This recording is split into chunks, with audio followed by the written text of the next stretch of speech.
Good morning 8th class. हम लोग grammar section हमारा कंप्लीट कर रहे हैं, जिसमें कितने सारे टॉपिक्स हम कंप्लीट कर चुके हैं। आज एक नया टॉपिक है स्टोरी राइटिंग। स्टोरी राइटिंग अब तक आप लोगों ने जो सीखी है वो यही है कि बुक ओपन की और उसको लाइन टू लाइन लर्न कर लिया, लेकिन कोई चीज़ लर्न की हुई यानी रटी हुई, जिसको आप रट लेते हैं, यानी मैम ने कहा कि ये स्टोरी है, आपके एग्ज़ाम में आएगी, तो आपका फर्स्ट काम ये होता है कि जैसे ही आपको फ्री टाइम मिलता है आप उसको by line to line, full stop to full stop रट लेते हैं। लेकिन कोई चीज़ रटी हुई अगर एक बार हम भूल जाते हैं तो उसका वापस से लिंक जब तक नहीं मिल पाता तो हम उसकी लाइन को मिस कर देते हैं। बजाय इसके अगर हम ये सीख लें कि स्टोरी राइटिंग होती क्या है और कैसे की जाती है, तो ये आसान हो जाएगा कि हम अपनी मर्ज़ी से कोई चीज़ रटने की ज़रूरत है। आप जो अपना टाइम वेस्ट करते हैं ना रटने के लिए, चाहे वो हाफ पेज की हो फुल पेज की हो, आप हर सब्जेक्ट में, साइंस सोशल में भी यही करते हैं। तो कोई चीज़ अगर समझ ली जाए तो उसको बाय रिटर्न करना काफ़ी आसान हो जाता है। तो यहाँ पर आज हम वही सीख रहे हैं, स्टोरी राइटिंग। स्टोरी राइटिंग के कुछ पॉइंट्स हैं कि स्टोरी कैसी होनी चाहिए, तो उस पॉइंट्स के अकॉर्डिंग मैं उस एक एक पॉइंट को बताऊंगी। उसके बाद मैं आपको स्टोरी डेवलप करके भी बताऊंगी कि किस तरह से आप आसानी से छोटे छोटे सेंटेंसेस के थ्रू स्टोरी राइटिंग जो है वो कर सकते हैं। जैसे मैंने टेंस जब पढ़ाए थे स्टार्टिंग में, तब आपको जब पास्ट टेंस पे पहुंची थी तब ये आपको स्पेशली कहा था कि ये सबसे इम्पॉर्टेंट टेंस है। इम्पॉर्टेंट इन सेंस कि जब आप स्टोरी लिखते हैं या रिपोर्ट राइटिंग लिखते हैं, उसमें आपको पास्ट टेंस की ही ज़रूरत पड़ती है। तो पास्ट टेंस में सबसे पहले तो हम देख लेते हैं क्या आता है। तो सबसे पहले जो आपको नॉलेज होने की ज़रूरत है तो वो है कि जब हम उसके हिंदी के सेंटेंसेस बनाते हैं तो था, थी, थे, ये सारे वर्ड्स आते हैं। देन जब हम उसको इंग्लिश में देते हैं तो जो भी हमारी वर्ब्स होती हैं उनकी हम सेकंड फॉर्म यूज़ करते हैं या फिर was were according to subject use करते हैं। तो यहाँ पे स्टोरी राइटिंग में अगर आपको ये दो चीज़ें अच्छे से आती हैं तो आप बहुत अच्छे से स्टोरी बना सकते हो। और ये आप जब मैं यहाँ सिखा दूँगी उसके बाद आप ट्राई करके देखिए घर पे, छोटे छोटे सेंटेंसेस के साथ एक एक हिंदी की लाइन्स लिखिए या हिंदी की लाइन अपने माइंड में बनाइए, देन उसको पेन से इंग्लिश में कन्वर्ट करिए। इसके दो फायदे हैं, आप इंग्लिश में रिटर्न करना भी सीख जाओगे, देन आप स्पोकन भी सीखोगे साथ साथ में, क्योंकि आपकी डेवलपिंग पावर जो है वो बढ़ रही है। तो अब हम बात करते हैं स्टोरी के कुछ टॉपिक्स पे। अब इसको हम पार्ट में डिवाइड कर लेते हैं कि स्टोरी 3 पार्ट्स में हम उसको डिवाइड करते हैं। देन हमारा फर्स्ट पार्ट है स्टोरी का पार्ट 1। अब पार्ट 1 है क्या? सबसे पहला जो पार्ट 1 में आता है वो है टाइटल। टाइटल दैट मीन्स शीर्षक। आपकी कहानी का कुछ तो टाइटल होना चाहिए। कोई भी कहानी बिना शीर्षक के या बिना टाइटल के नहीं होती। तो क्लियर कि आप जब स्टोरी राइटिंग करते हैं तो सबसे पहले आप जिससे भी रिलेटेड स्टोरी है उसका एक टाइटल आपका होना बहुत ज़रूरी है। सेकंड पॉइंट है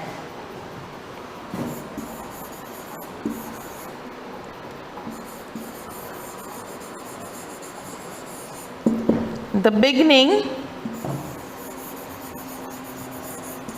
should catch the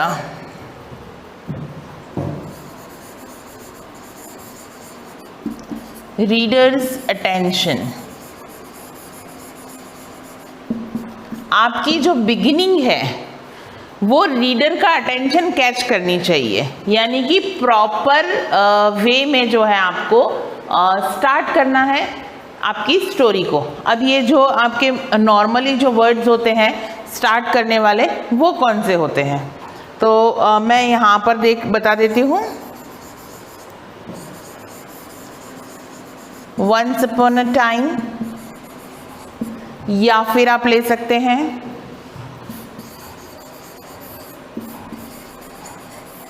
long long ago, बहुत बहुत टाइम पहले की बात है। देन हो सकता है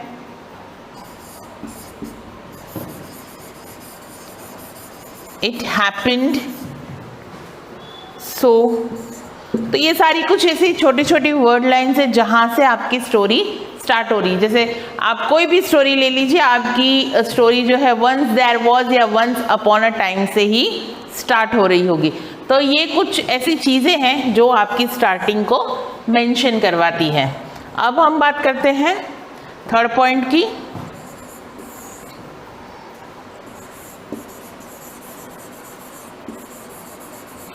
introduction of characters.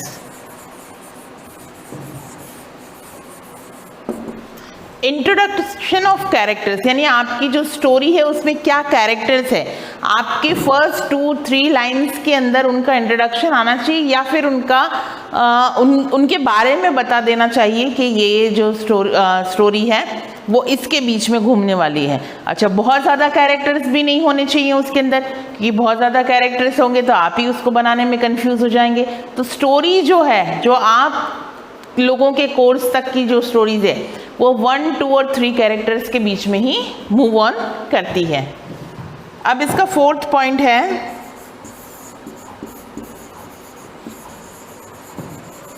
You have to follow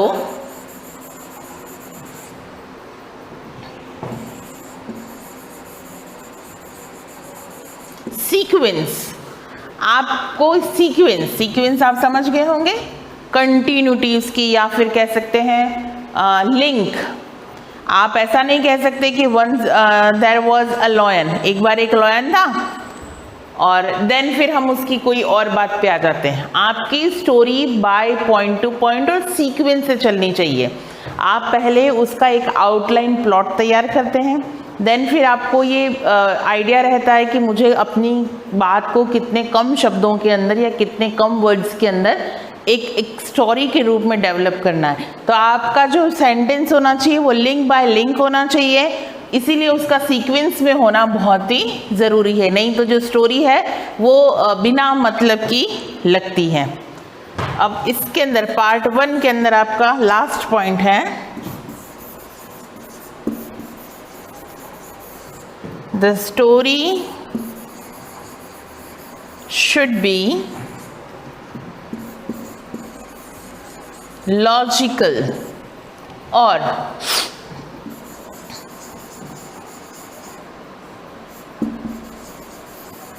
meaningful.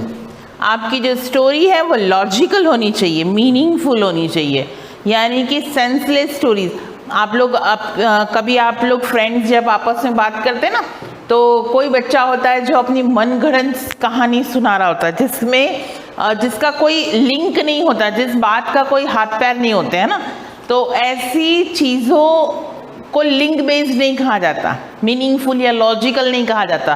तो आप लोगों के मुंह से क्या निकलता है, कह रहे ये तो फालतू बात कर रहा है, बकवास कर रहा है, सब झूठ है। आप लोगों को पता चल जाता है कि ऐसा कुछ भी नहीं होता, उसकी बात में आपका इंटरेस्ट नहीं बनता। तो एक रीडर को इंटरेस्टेड बना, अपने साथ कनेक्ट रखने के लिए, उसका इंटरेस्ट बनाए रखने के लिए आपकी स्टोरी के कैरेक्टर आपको पूरे अच्छे से इंट्रोड्यूस करने हैं, आपको उसका सीक्वेंस फॉलो करना है, आपकी जो स्टोरी है वो मीनिंगफुल या लॉजिकल होनी चाहिए। तो ये सारी पॉइंट ऐसे हैं जिनके थ्रू आप अपनी स्टोरी को धीरे धीरे डेवलप करोगे। तो ये तो हुआ आपकी स्टोरी का स्टार्टिंग पार्ट। अब हम बात करते हैं पार्ट 2 पे। पार्ट 2 क्या होना चाहिए?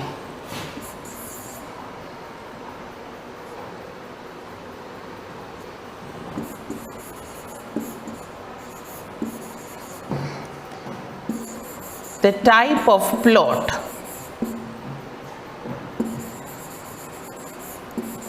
may be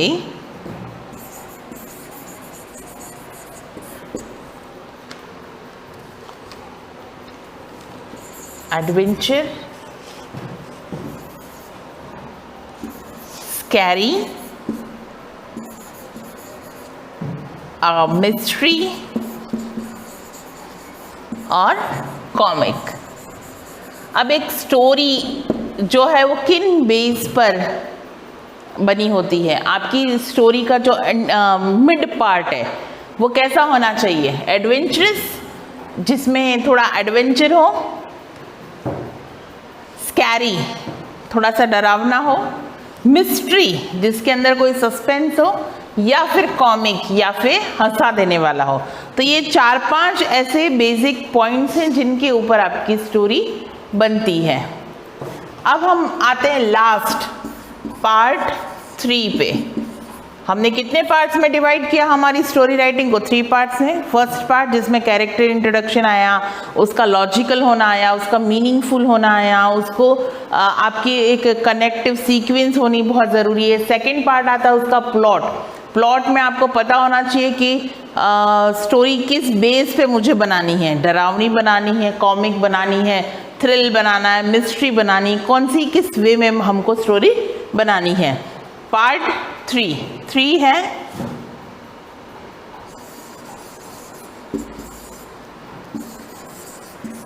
end of the story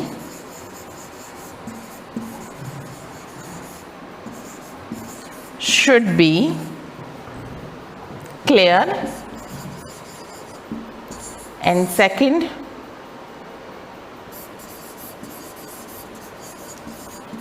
make sure that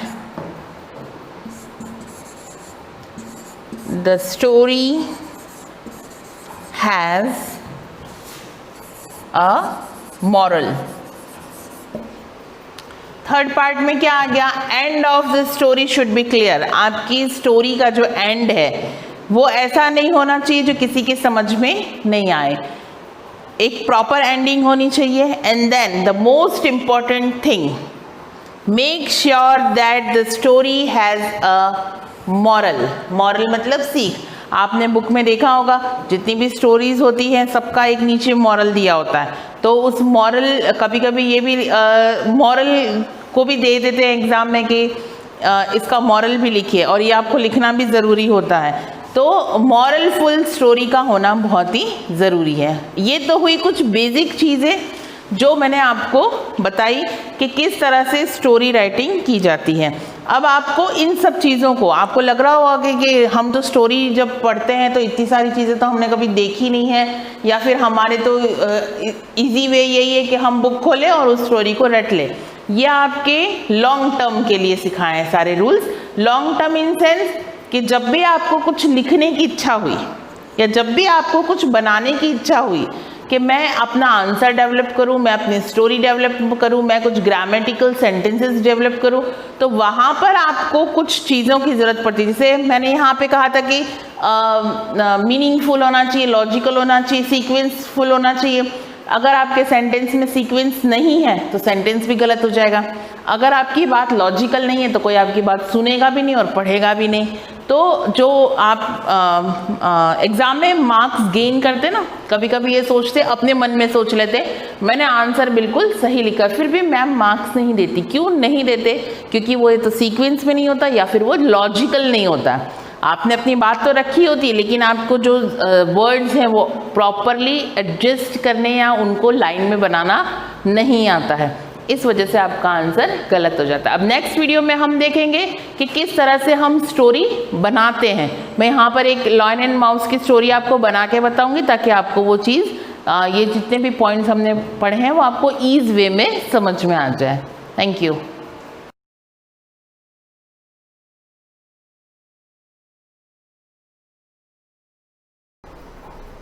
सुप्रभात विद्यार्थियों, जैसा कि कल हमने व्यंजन संधि के बारे में अध्ययन किया और व्यंजन संधि में कुल 10 नियमों के बारे में अध्ययन कर लिया था, जिसमें कौन से नियम किस पर लागू होते हैं और कहाँ पर व्यंजन संधि होती है उसके बारे में देखा था, है ना। तो आज हम आगे बढ़े तो व्यंजन संधि में कुछ नियम देखते हैं। उद्दन नद, है ना, उद्दन नद से उन्नत शब्द बनता है इस प्रकार। और नियम देखें, उद्दन गार से, उद्दन गार से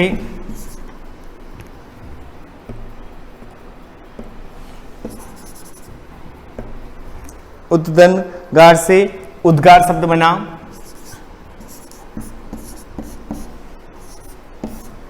है ना, त का द में बदलना, यहाँ त आएगा उद्दनगार होगा, उद्दनगार से उद्गार, त का तीसरे वर्ण में बदलना, त जो है वो उन्नत में बदला। इस प्रकार अलग अलग नियम हैं व्यंजन संधि के। तो आज हमारे नियम कुल 10 नियम हो गए थे, जिसमें 10वां नियम था कि यदि म के बाद कोई स्पर्श व्यंजन आता है तो जो म होगा उसी वर्ग के पंचम वर्ण में बदल जाएगा। जैसे अहंकार का अहंकार हुआ, समदन का संकल्प, समदन, गति, संगति, इस प्रकार के बहुत से नियम थे। आज हम उससे आगे बढ़ेंगे, जिसमें नियम नंबर 11, जो यदि म के बाद अंतस्थ व्यंजन कौन कौन से हैं, य र ल व, उसमें व्यंजन कौन कौन से हैं, श श श और ह, ये चारों है। और संयुक्त व्यंजन एक और है ना, क्ष त्र और ज्ञ, 3 तो है ही, और आजकल श्रमिक वाला श्र भी माना जाता है। तो कुल 4 है। तो य र ल व आते हैं अगर अंतस्थ व्यंजन, और उष्म व्यंजन श श और ह वर्ण आते हैं तो म का सदैव अनुस्वार होता है। ये नियम ये कह रहा है यदि म के बाद अगर अंतस्थ व्यंजन आते हैं या कोई उष्म व्यंजन आते हैं तो जो म होगा वो हमेशा अनुस्वार में ही बदलेगा, जबकि पहला नियम जो था उसमें या तो अनुस्वार में बदलेगा या पंचम वर्ण में बदलेगा, ये नियम था, है ना। यहां पर सम दंतोष का हम संतोष भी लिख सकते हैं, यहां न भी लगा सकते हैं, संतोष भी कर सकते हैं, ठीक है। म का यहां न में भी परिवर्तन होगा, लेकिन यहां पर तो क्या होगा, सिर्फ अनुस्वार का ही प्रयोग होगा। समदन योग संयोग, समदन लग्न संलग्न, समदन हार संहार, ऐसा नहीं कि इसमें संहार नहीं होगा, संहार होगा, ठीक है। समदन संहार, समदन रक्षक संरक्षक, समदन सार संसार, समदनवाद संवाद। तो ये नियम क्या कह रहा था, यदि नियम यही कह रहा है यदि म के बाद कोई अंतस्थ व्यंजन आए, कोई उष्म व्यंजन आए, तो म जो होगा वह अपने मूल रूप में न पंचम वर्ण में न बदल करके वह सदैव अनुस्वार में बदलेगा, ठीक है। तो ये जो उदाहरण थे ये इसके अनुसार थे। इसमें कुछ अपवाद भी हैं। तो अपवाद में क्या है कि सम के बाद अगर राट शब्द आता है, ये ध्यान रखना, कुछ कुछ शब्द हैं बाकी अपवाद नहीं होता है, लेकिन कहीं कहीं ऐसे शब्द मिल जाते हैं जहां अपवाद भी होता है। तो सम के बाद अगर राट शब्द आता है तो अनुस्वार म जो है अनुस्वार में नहीं बदलेगा, जबकि वह अपने मूल रूप में ही रहता है। तो सम दन राट सम्राट, तो माँ पे सम्राट में रा की जो मात्रा प्र वाले में वो रे वाला न होकर ये समदनहार का सम्राट, समदनराट का सम्राट शब्द बनेगा। इस प्रकार परिवर्तन होगा। बाकी अपने में समदनसार का संसार हुआ, लेकिन अपवाद में एक ही शब्द है, बाकी और भी कहीं मिल जाए तो उसे नोट करें कि ये इसका ये हो जाएगा। आगे भी कुछ अपवाद आएंगे, अपन आगे बढ़े।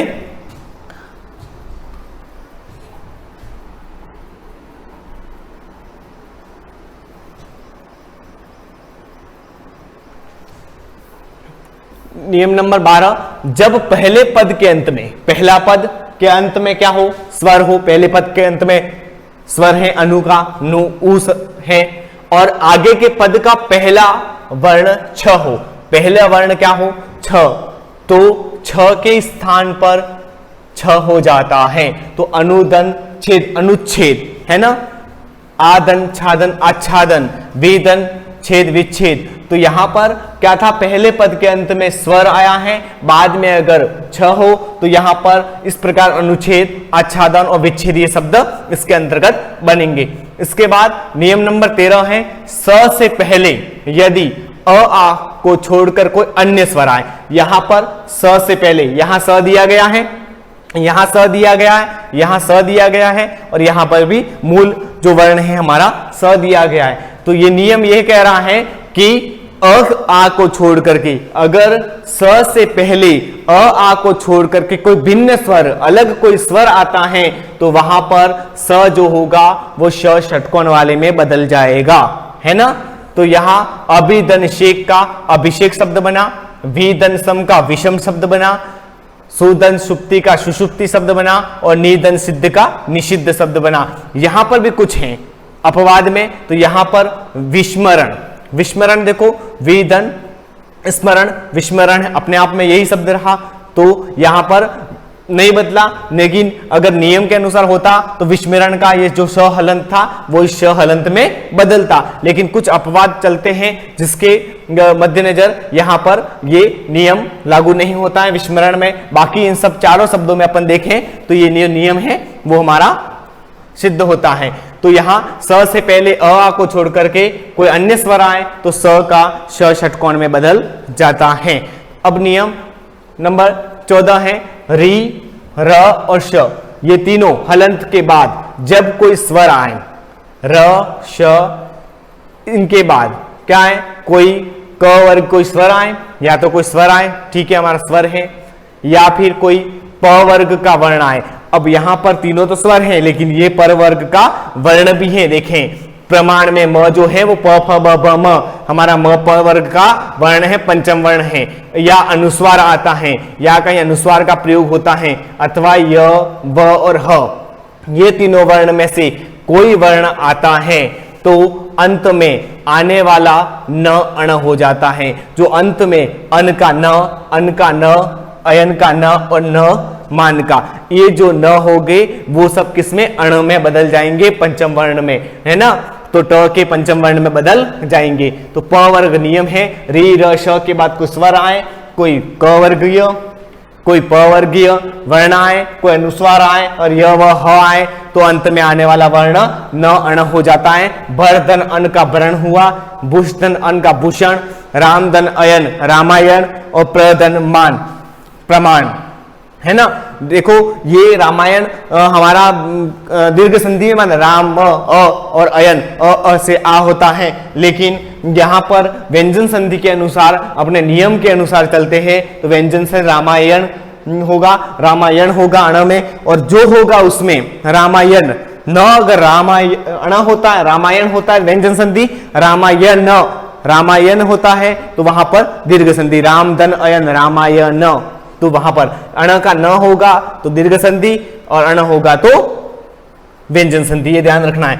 तो प्रधन मान का प्रमाण न का अण में बदलना हमारा नियम है। और अंतिम नियम है जो व्यंजन संधि में हश्व ई उ, ई उ हमारे ऋष्व का है, हश्व का है जो वर्ण है, और स्वर के बाद हश्व स्वर ई उ के बाद आने वाले र से परे, परे अर्थात र के बाद में यदि र हो, ये क्या क्या नी र, ई उ स्वर के बाद नी का ई उ है, ई है, और र है हमारा हलंत है, से बाद में अगर र आता है तो ई उ जो दीर्घ होकर के पहले र हलंत का लोप हो जाता है। तो नी र है और इसके बाद रस ये र आ जाता है तो ये जो नी होगा वह तो अपने दीर्घ में हो जाएगा और इस र का लोप हो जाएगा। तो नी दन रस का निरस हो गया, निर्धन रोग का निरोग शब्द बन गया। इस प्रकार ये नियम ये कह रहा था यदि ई और उ के बाद में अगर र हलंत हो और र के बाद में भी पुनः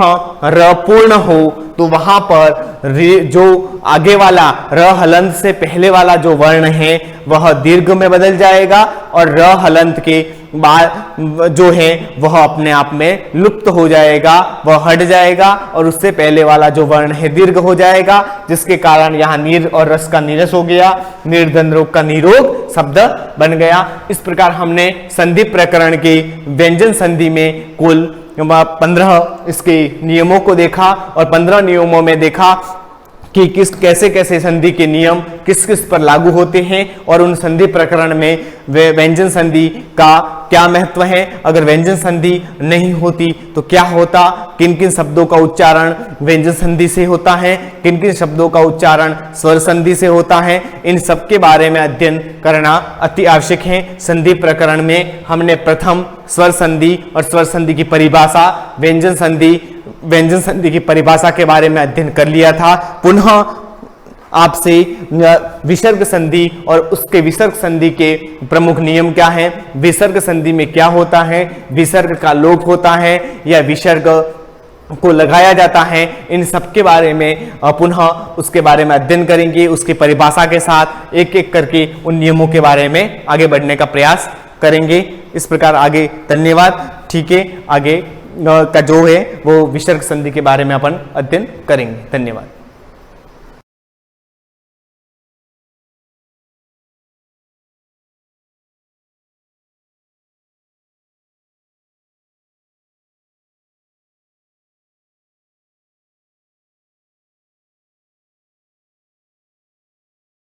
hello student, good morning, welcome in class. Last time मैं आपको 8.1 के क्वेश्चन कंप्लीट करवा चुकी थी। अब नेक्स्ट हम 8.2 पढ़ेंगे। उसमें इससे पहले मैंने आपको कुछ फॉर्मूले भी लिखवाए थे, जिसमें प्रॉफिट, लॉस, डिस्काउंट एसेट्रा, ठीक है। उसमें मैंने आपको सब कुछ फॉर्मूले, सब सिस्टमेटिक यूज़ भी लिखवा दिए थे और आप उसको लर्न कर लेना। एक बार फिर से मैं आपको बोल रही हूँ कि वो जब तक लर्न नहीं होंगे और कैसे किस टाइम यूज़ करना है वो चीज़ मैंने आपको बताया था। उसको ज़्यादा लर्न मतलब रटना नहीं है, आप उसको रिपीट करो, लर्न करना है, पर ज़्यादा ऐसे मिक्स करके मत, समझ के आप उसको लर्न करना है, ठीक है। मैंने आपको बताया था। अब जैसे हम 8.2 स्टार्ट कर रहे हैं, ठीक है। सामने फॉर्मूले यूज देखना कि किस टाइप से हम फॉर्मूले यूज़ करेंगे। जैसे फर्स्ट क्वेश्चन देखो, a man got 10% increase in salary if his new salary is 1,54,000 find his original salary। इसमें आपको ये बताना है कि जैसे एक मैन है वो क्या उसके क्या है कि जैसे 10% उसकी सैलरी इंक्रीज हुई है, मतलब जो भी उसकी पहले सैलरी थी, प्रीवियस सैलरी, उसमें उसका 10% क्या हो गया, उसका इंक्रीमेंट हुआ।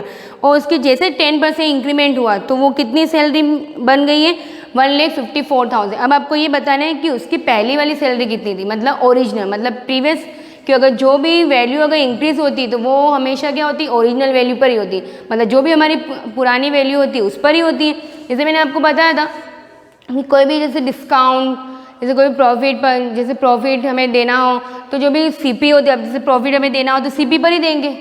प्रॉफिट हमें मिलता है तो वो सीपी पर होता है, एसपी पे तो नहीं मिलता है, तो वो क्या होता है, प्रॉफिट हमें सीपी पर मिल रहा है कि हमें सीपी का हमें इतना % प्रॉफिट हुआ, तो हम क्या करेंगे, जो भी सीपी की वैल्यू होगी वो हम उसमें कैलकुलेट करेंगे।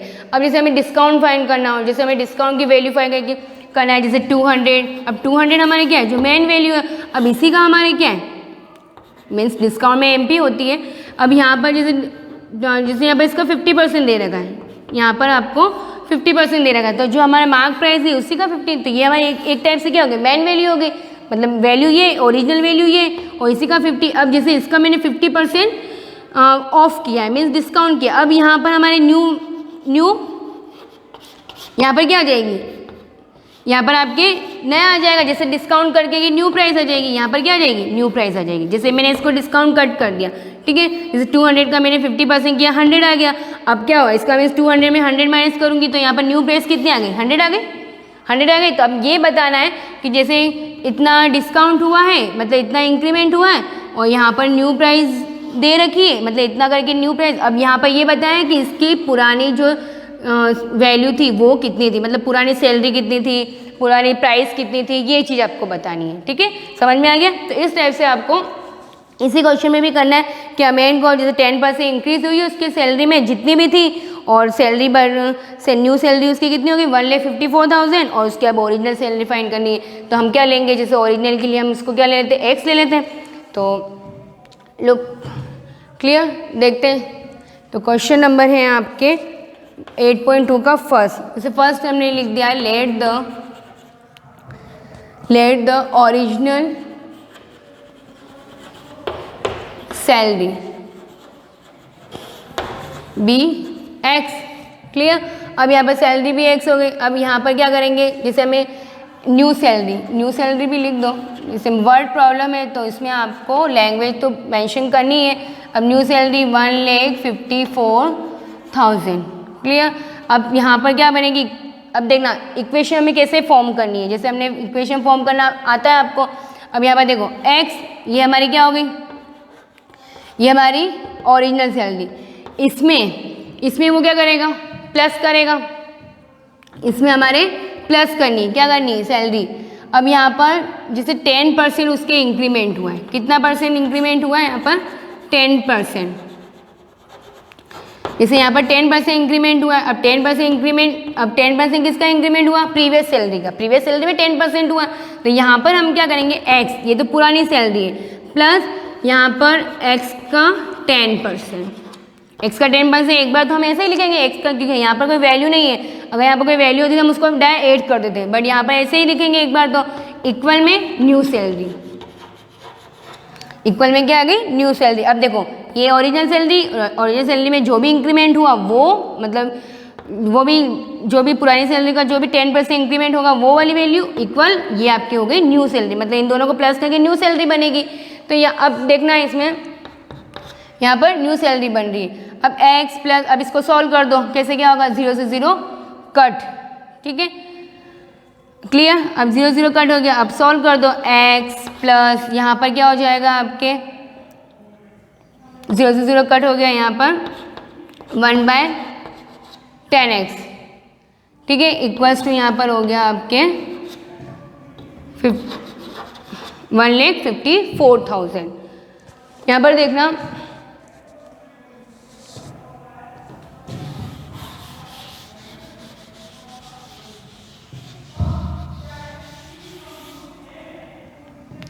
अब इधर देखना, यहाँ तो समझ में आया आपको, जैसे x प्लस यहाँ पर x 0 से 0 कट कर दिया मैंने, अब 1 को x से मल्टीप्लाई किया है तो ये 1x यहाँ बीच में लिख देंगे x और 1/10 एज इट इज। अब यहाँ पर क्या होगा, वही मैंने आपको क्या होता है एलसीएम ले सकते हैं यहाँ पर इन दोनों का, तो 10 और 1 का एलसीएम क्या ले लिया 10, 1 को 10 से डिवाइड करो, 1 से 10 को डिवाइड करना 10 टाइम, 10 को 1 से 10x प्लस 10 से 10 1 टाइम, 1 को 1 से मल्टीप्लाई करेंगे 1x, तो यहाँ पर हम ओनली फॉर x लिखे, ठीक है। अब यहाँ पर क्या हो जाएगा, ये तो एज इट इज, ये चीज़ तो आपको आती है बाई टी करना सब। अब नेक्स्ट स्टेप क्या हो जाएगी, क्लियर। अब इसमें देखो 10x और x total 11x upon 10 as it is, यहाँ पर ये क्या करेंगे मल्टीप्लाई, अब यहाँ पर देखो बाई टी कर देते हैं, 11x इक्वल्स टू 10 की बाई टी कर दी तो इनटू में आ जाएगा, डिवाइड में था। अब x की वैल्यू फाइंड करनी, हमें यहाँ पर x की वैल्यू फाइंड करनी, तो यहाँ पर क्या हो जाएगा 154, या तो इसको पहले मल्टीप्लाई कर लो या फिर एज इट इज ही रहने दो, हम नीचे सॉल्व कर देंगे नेक्स्ट स्टेप में। अब यहाँ पर देखो अपॉन 11, ठीक है, x इक्वल्स टू, अब देखो यहाँ पर 11 की टेबल से ये डायरेक्ट कट जाएगा, 11 की टेबल से ये कट रहा है आपके, जैसे 1 टाइम कितना आया 11 टाइम, यहाँ पर 4 रिमाइंडर 44, 11 की टेबल में 44 4 टाइम, तो यहाँ पर 1 टाइम और ये 14 टाइम, और ये कितने जीरो हो गए 1 2 3 और ये लास्ट का 4, तो 140 यहाँ पर 1 2 3 और एक लास्ट का 4, तो यहाँ पर 1,40,000। इसका मीन x की वैल्यू हमारी क्या थी, हमने x क्या लिया था यहाँ पर ओरिजिनल सैलरी, तो यहाँ पर लिख सकते हो सो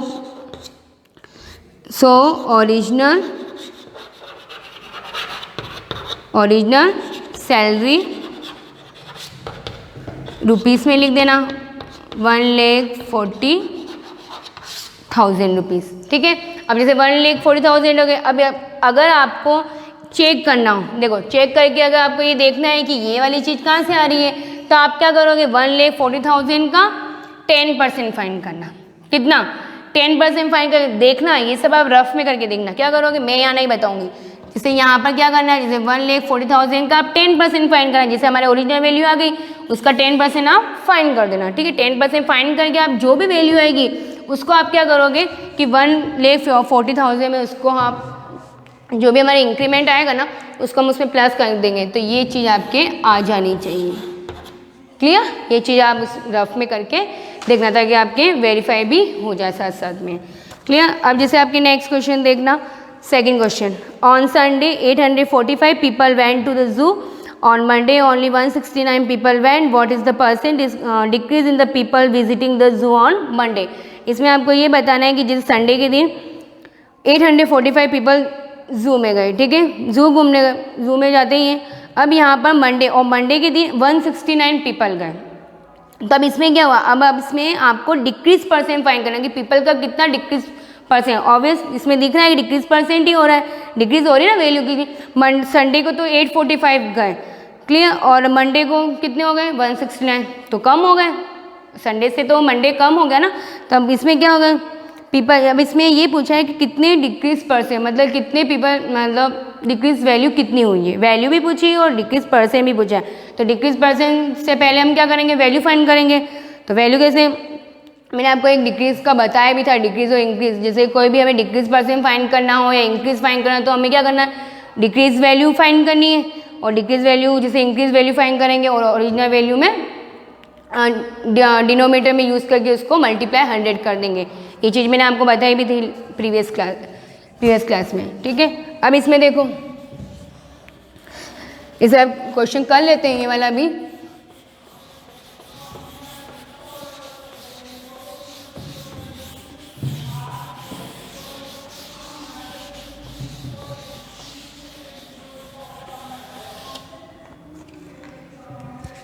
यस, ये सेकंड क्वेश्चन है आपके।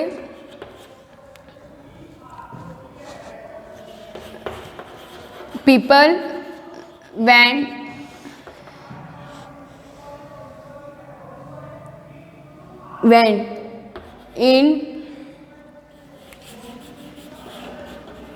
went to zoo on Sunday। Sunday के दिन कितने गए? 845। क्लियर। ऐसे पीपल वेंट टू जू ऑन मंडे, ये आपको लिखना है, ऐसे लाइन नहीं करनी है। मंडे को 169। अब इसमें देखना 169। अब यहाँ पर क्या करोगे, हमें पहले डिक्रीज फाइंड करना है। यहाँ पर हमें डिक्रीज वैल्यू फाइंड करनी है। यहाँ पर हमें क्या फाइंड करनी है? डिक्रीज वैल्यू फाइंड करनी है। डिक्रीज वैल्यू हम फाइंड करेंगे कि कितने डिक्रीज, जब तक वैल्यू डिक्रीज नहीं कि हमें पता कैसे लगेगा कितनी वैल्यू कितने कम आए। तो ये चीज़ हम क्या करेंगे, 845 में 169 माइनस कर देंगे, ठीक है। 169 माइनस कर दोगे तो यहाँ पर क्या हो जाएगा, 15 में से 9 माइनस करेंगे तो यहाँ पर हो जाएगा आपके 6, और यहाँ पर 13 में से 6 माइनस करेंगे तो 7, और यहाँ पर 7 में से 1 माइनस करेंगे तो यहाँ पर हो जाएगा 676। तो यहाँ पर कितने आ गए, 676 पीपल। इसका मीन्स क्या कि मंडे को इतने पीपल कम गए। क्लियर। अब यहाँ पर वही डिक्रीज परसेंट फाइंड कर लो। डिक्रीज परसेंट या पूरा लिख देना बोलिए, डिक्रीज परसेंट मैं लिख देती हूँ।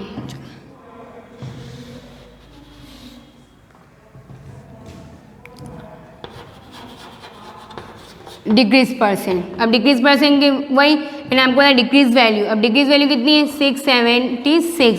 अब यहाँ पर ओरिजिनल वैल्यू कितनी थी हमारे पहले, प्रीवियस वही पुरानी वैल्यू, क्योंकि उसी पर डिक्रीज हुआ है। तो 845 इंटू 100, बिकॉज हम परसेंट फाइंड करेंगे तो मल्टीप्लाई बाय 100। अब यहाँ पर देख लो, अब ये दोनों तो नहीं कटेंगे, ये दोनों काट दो।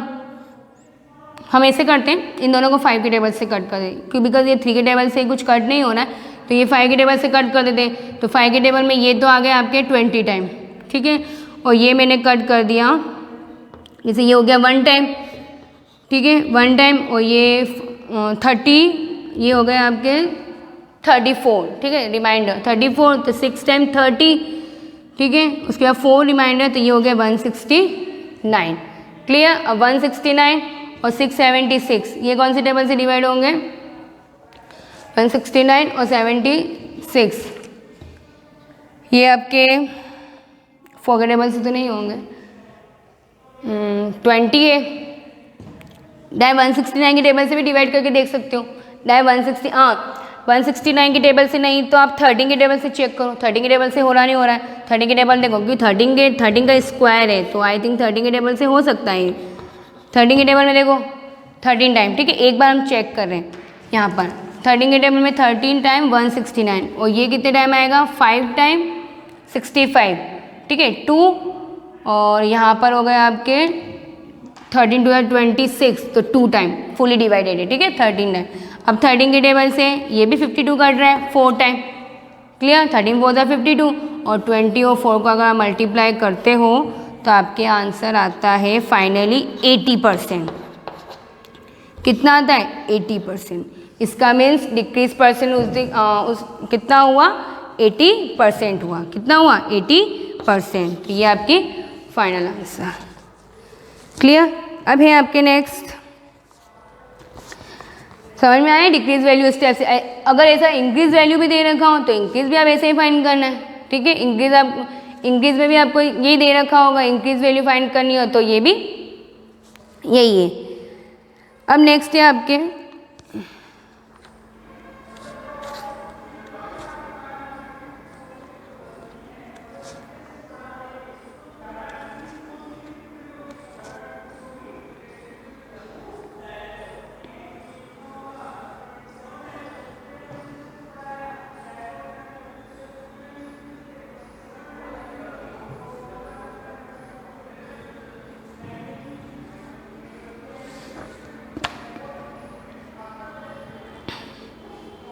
यस। अब नेक्स्ट क्वेश्चन है आपके, क्वेश्चन नंबर देखना 3rd, ठीक है। A shopkeeper buy 80 articles for 2400 and sell them for profit of 16%, find the selling price of the one article. अब इसमें ये बताना है कि एक शॉपकीपर है, उसने 80 आर्टिकल परचेज किए, बाइंग मीन्स परचेज करना, वो भी 2400 मतलब 2400 रुपीज़ में, क्लियर। और उसको सेल किया है 16% प्रॉफिट पर। अब 16% प्रॉफिट पर सेल किया है, तो मैंने आपको बताया था कि प्रॉफिट परसेंट दे रखा है। अब इसमें देखो, सबसे पहले हम जब भी कोई भी क्वेश्चन अगर आप सॉल्व करते हो उस पर पहले आप उसको रीड करो केयरफुली और देखो कि उसमें क्या क्या दे रखा है और हमें क्या फाइंड करना है। जैसे हमें क्या दे रखा है, बाय, इसमें 2400, इसका मीन्स हमें यहाँ पर सीपी दे रखी है, क्लियर। अब यहाँ पर हमें प्रॉफिट दे रखा है 16% और यहाँ पर एसपी नहीं दे रखी है। और यहाँ पर ये पूछा है कि वन आर्टिकल की फाइंड करिए, क्योंकि हमें यहाँ पर 80 आर्टिकल की सीपी दे रखी है, तो वन आर्टिकल की हमें फाइंड करें, वो तो हम कर लेंगे डिवाइड करके। जैसे हमें वन का फाइंड करना तो हम टोटल जो दे रखा है उसमें डिवाइड कर देंगे, ठीक है। वो तो बाद में देखेंगे, पहले हमें 16% मतलब हमें पहले ओवरऑल एसपी फाइंड करनी है। हमें क्या फाइंड करनी है, पहले ओवरऑल कैसे फाइंड करेंगे, वही मैंने कुछ फॉर्मूले लिखवाया था कि जिसमें आपको प्रॉफिट परसेंट और सीपी दे रखी है, और एसपी का मैंने आपको फॉर्मूला लिखवाया था 100 plus profit upon 100 into CP लिखवाया था। तो इसमें आपको वही फॉर्मूला यूज़ करके करना है, या तो फिर 24 का 16% फाइंड करके भी ऐसा भी कर सकते हो। तो जो आपको अच्छा लगे वो आप कर दो। इसमें देखो इसमें कैसे क्या होगा।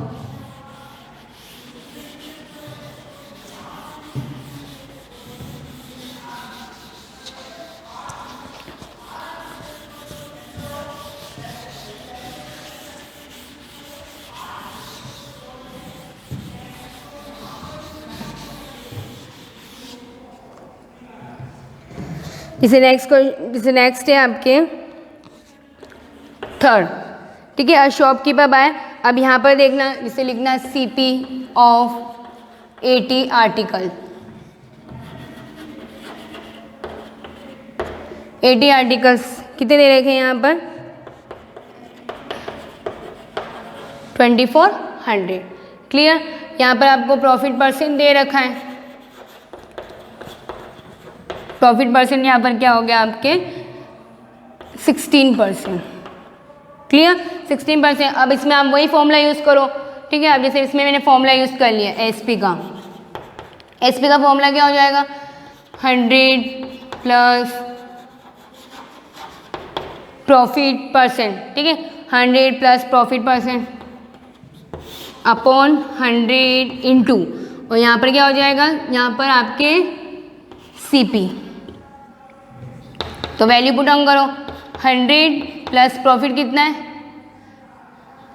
16। अब यहाँ पर देखो परसेंट है, यहाँ परसेंट है आपके प्रॉफिट परसेंट, तो इसका परसेंट रिमूव करके अपॉन 100 यहाँ आ गया, इंटू सीपी कितनी दे रही 2400, यस। अब इसमें सॉल्व कर दो। पहले क्या करना है, इधर देखा, ध्यान से देखना, इसको सॉल्व कैसे करना है। पहले इन दोनों को आपका कर देना प्लस कर देना, तो ये कितने हो गए 100 और 16 कितने हो गए 116, और अपॉन 100 एज इट इज़ ये स्टेप से आएगा, ठीक है आपके। अब इसमें क्या करेंगे, पहले हम यहाँ पर दोनों अपॉन में हैं तो दोनों 20 से 20 कट। अब डाय 116 का आप क्या करोगे 24 से मल्टीप्लाई करके देख लेना, तो 116 को 24 से मल्टीप्लाई करके देख लो कितने हो जाएंगे, ये करके देख लो मल्टीप्लाई कितने होते हैं। जैसे ये आपके हो जाएगा, डाय में 24 का मल्टीप्लाई कर रही हूँ, ठीक है। डाय 24 का हो जाएगा तो ये हो जाएंगे 24 और 12 और ये हो जाएंगे 144, ठीक है। 144 का 4 और यहाँ पर हो गया 14 कैरी, ठीक है। 24 ज़ा 124 और 10 कितने हो गए 34 और 4 38 और यहाँ पर हो गए 38 और ये हो गए 3 और 24 ज़ा 1 4 और ये हो गए आपके 27। तो आपके ये आंसर आ गए 2784। इसका मीन्स क्या हो गया, केएसपी कितनी आ गई 2784।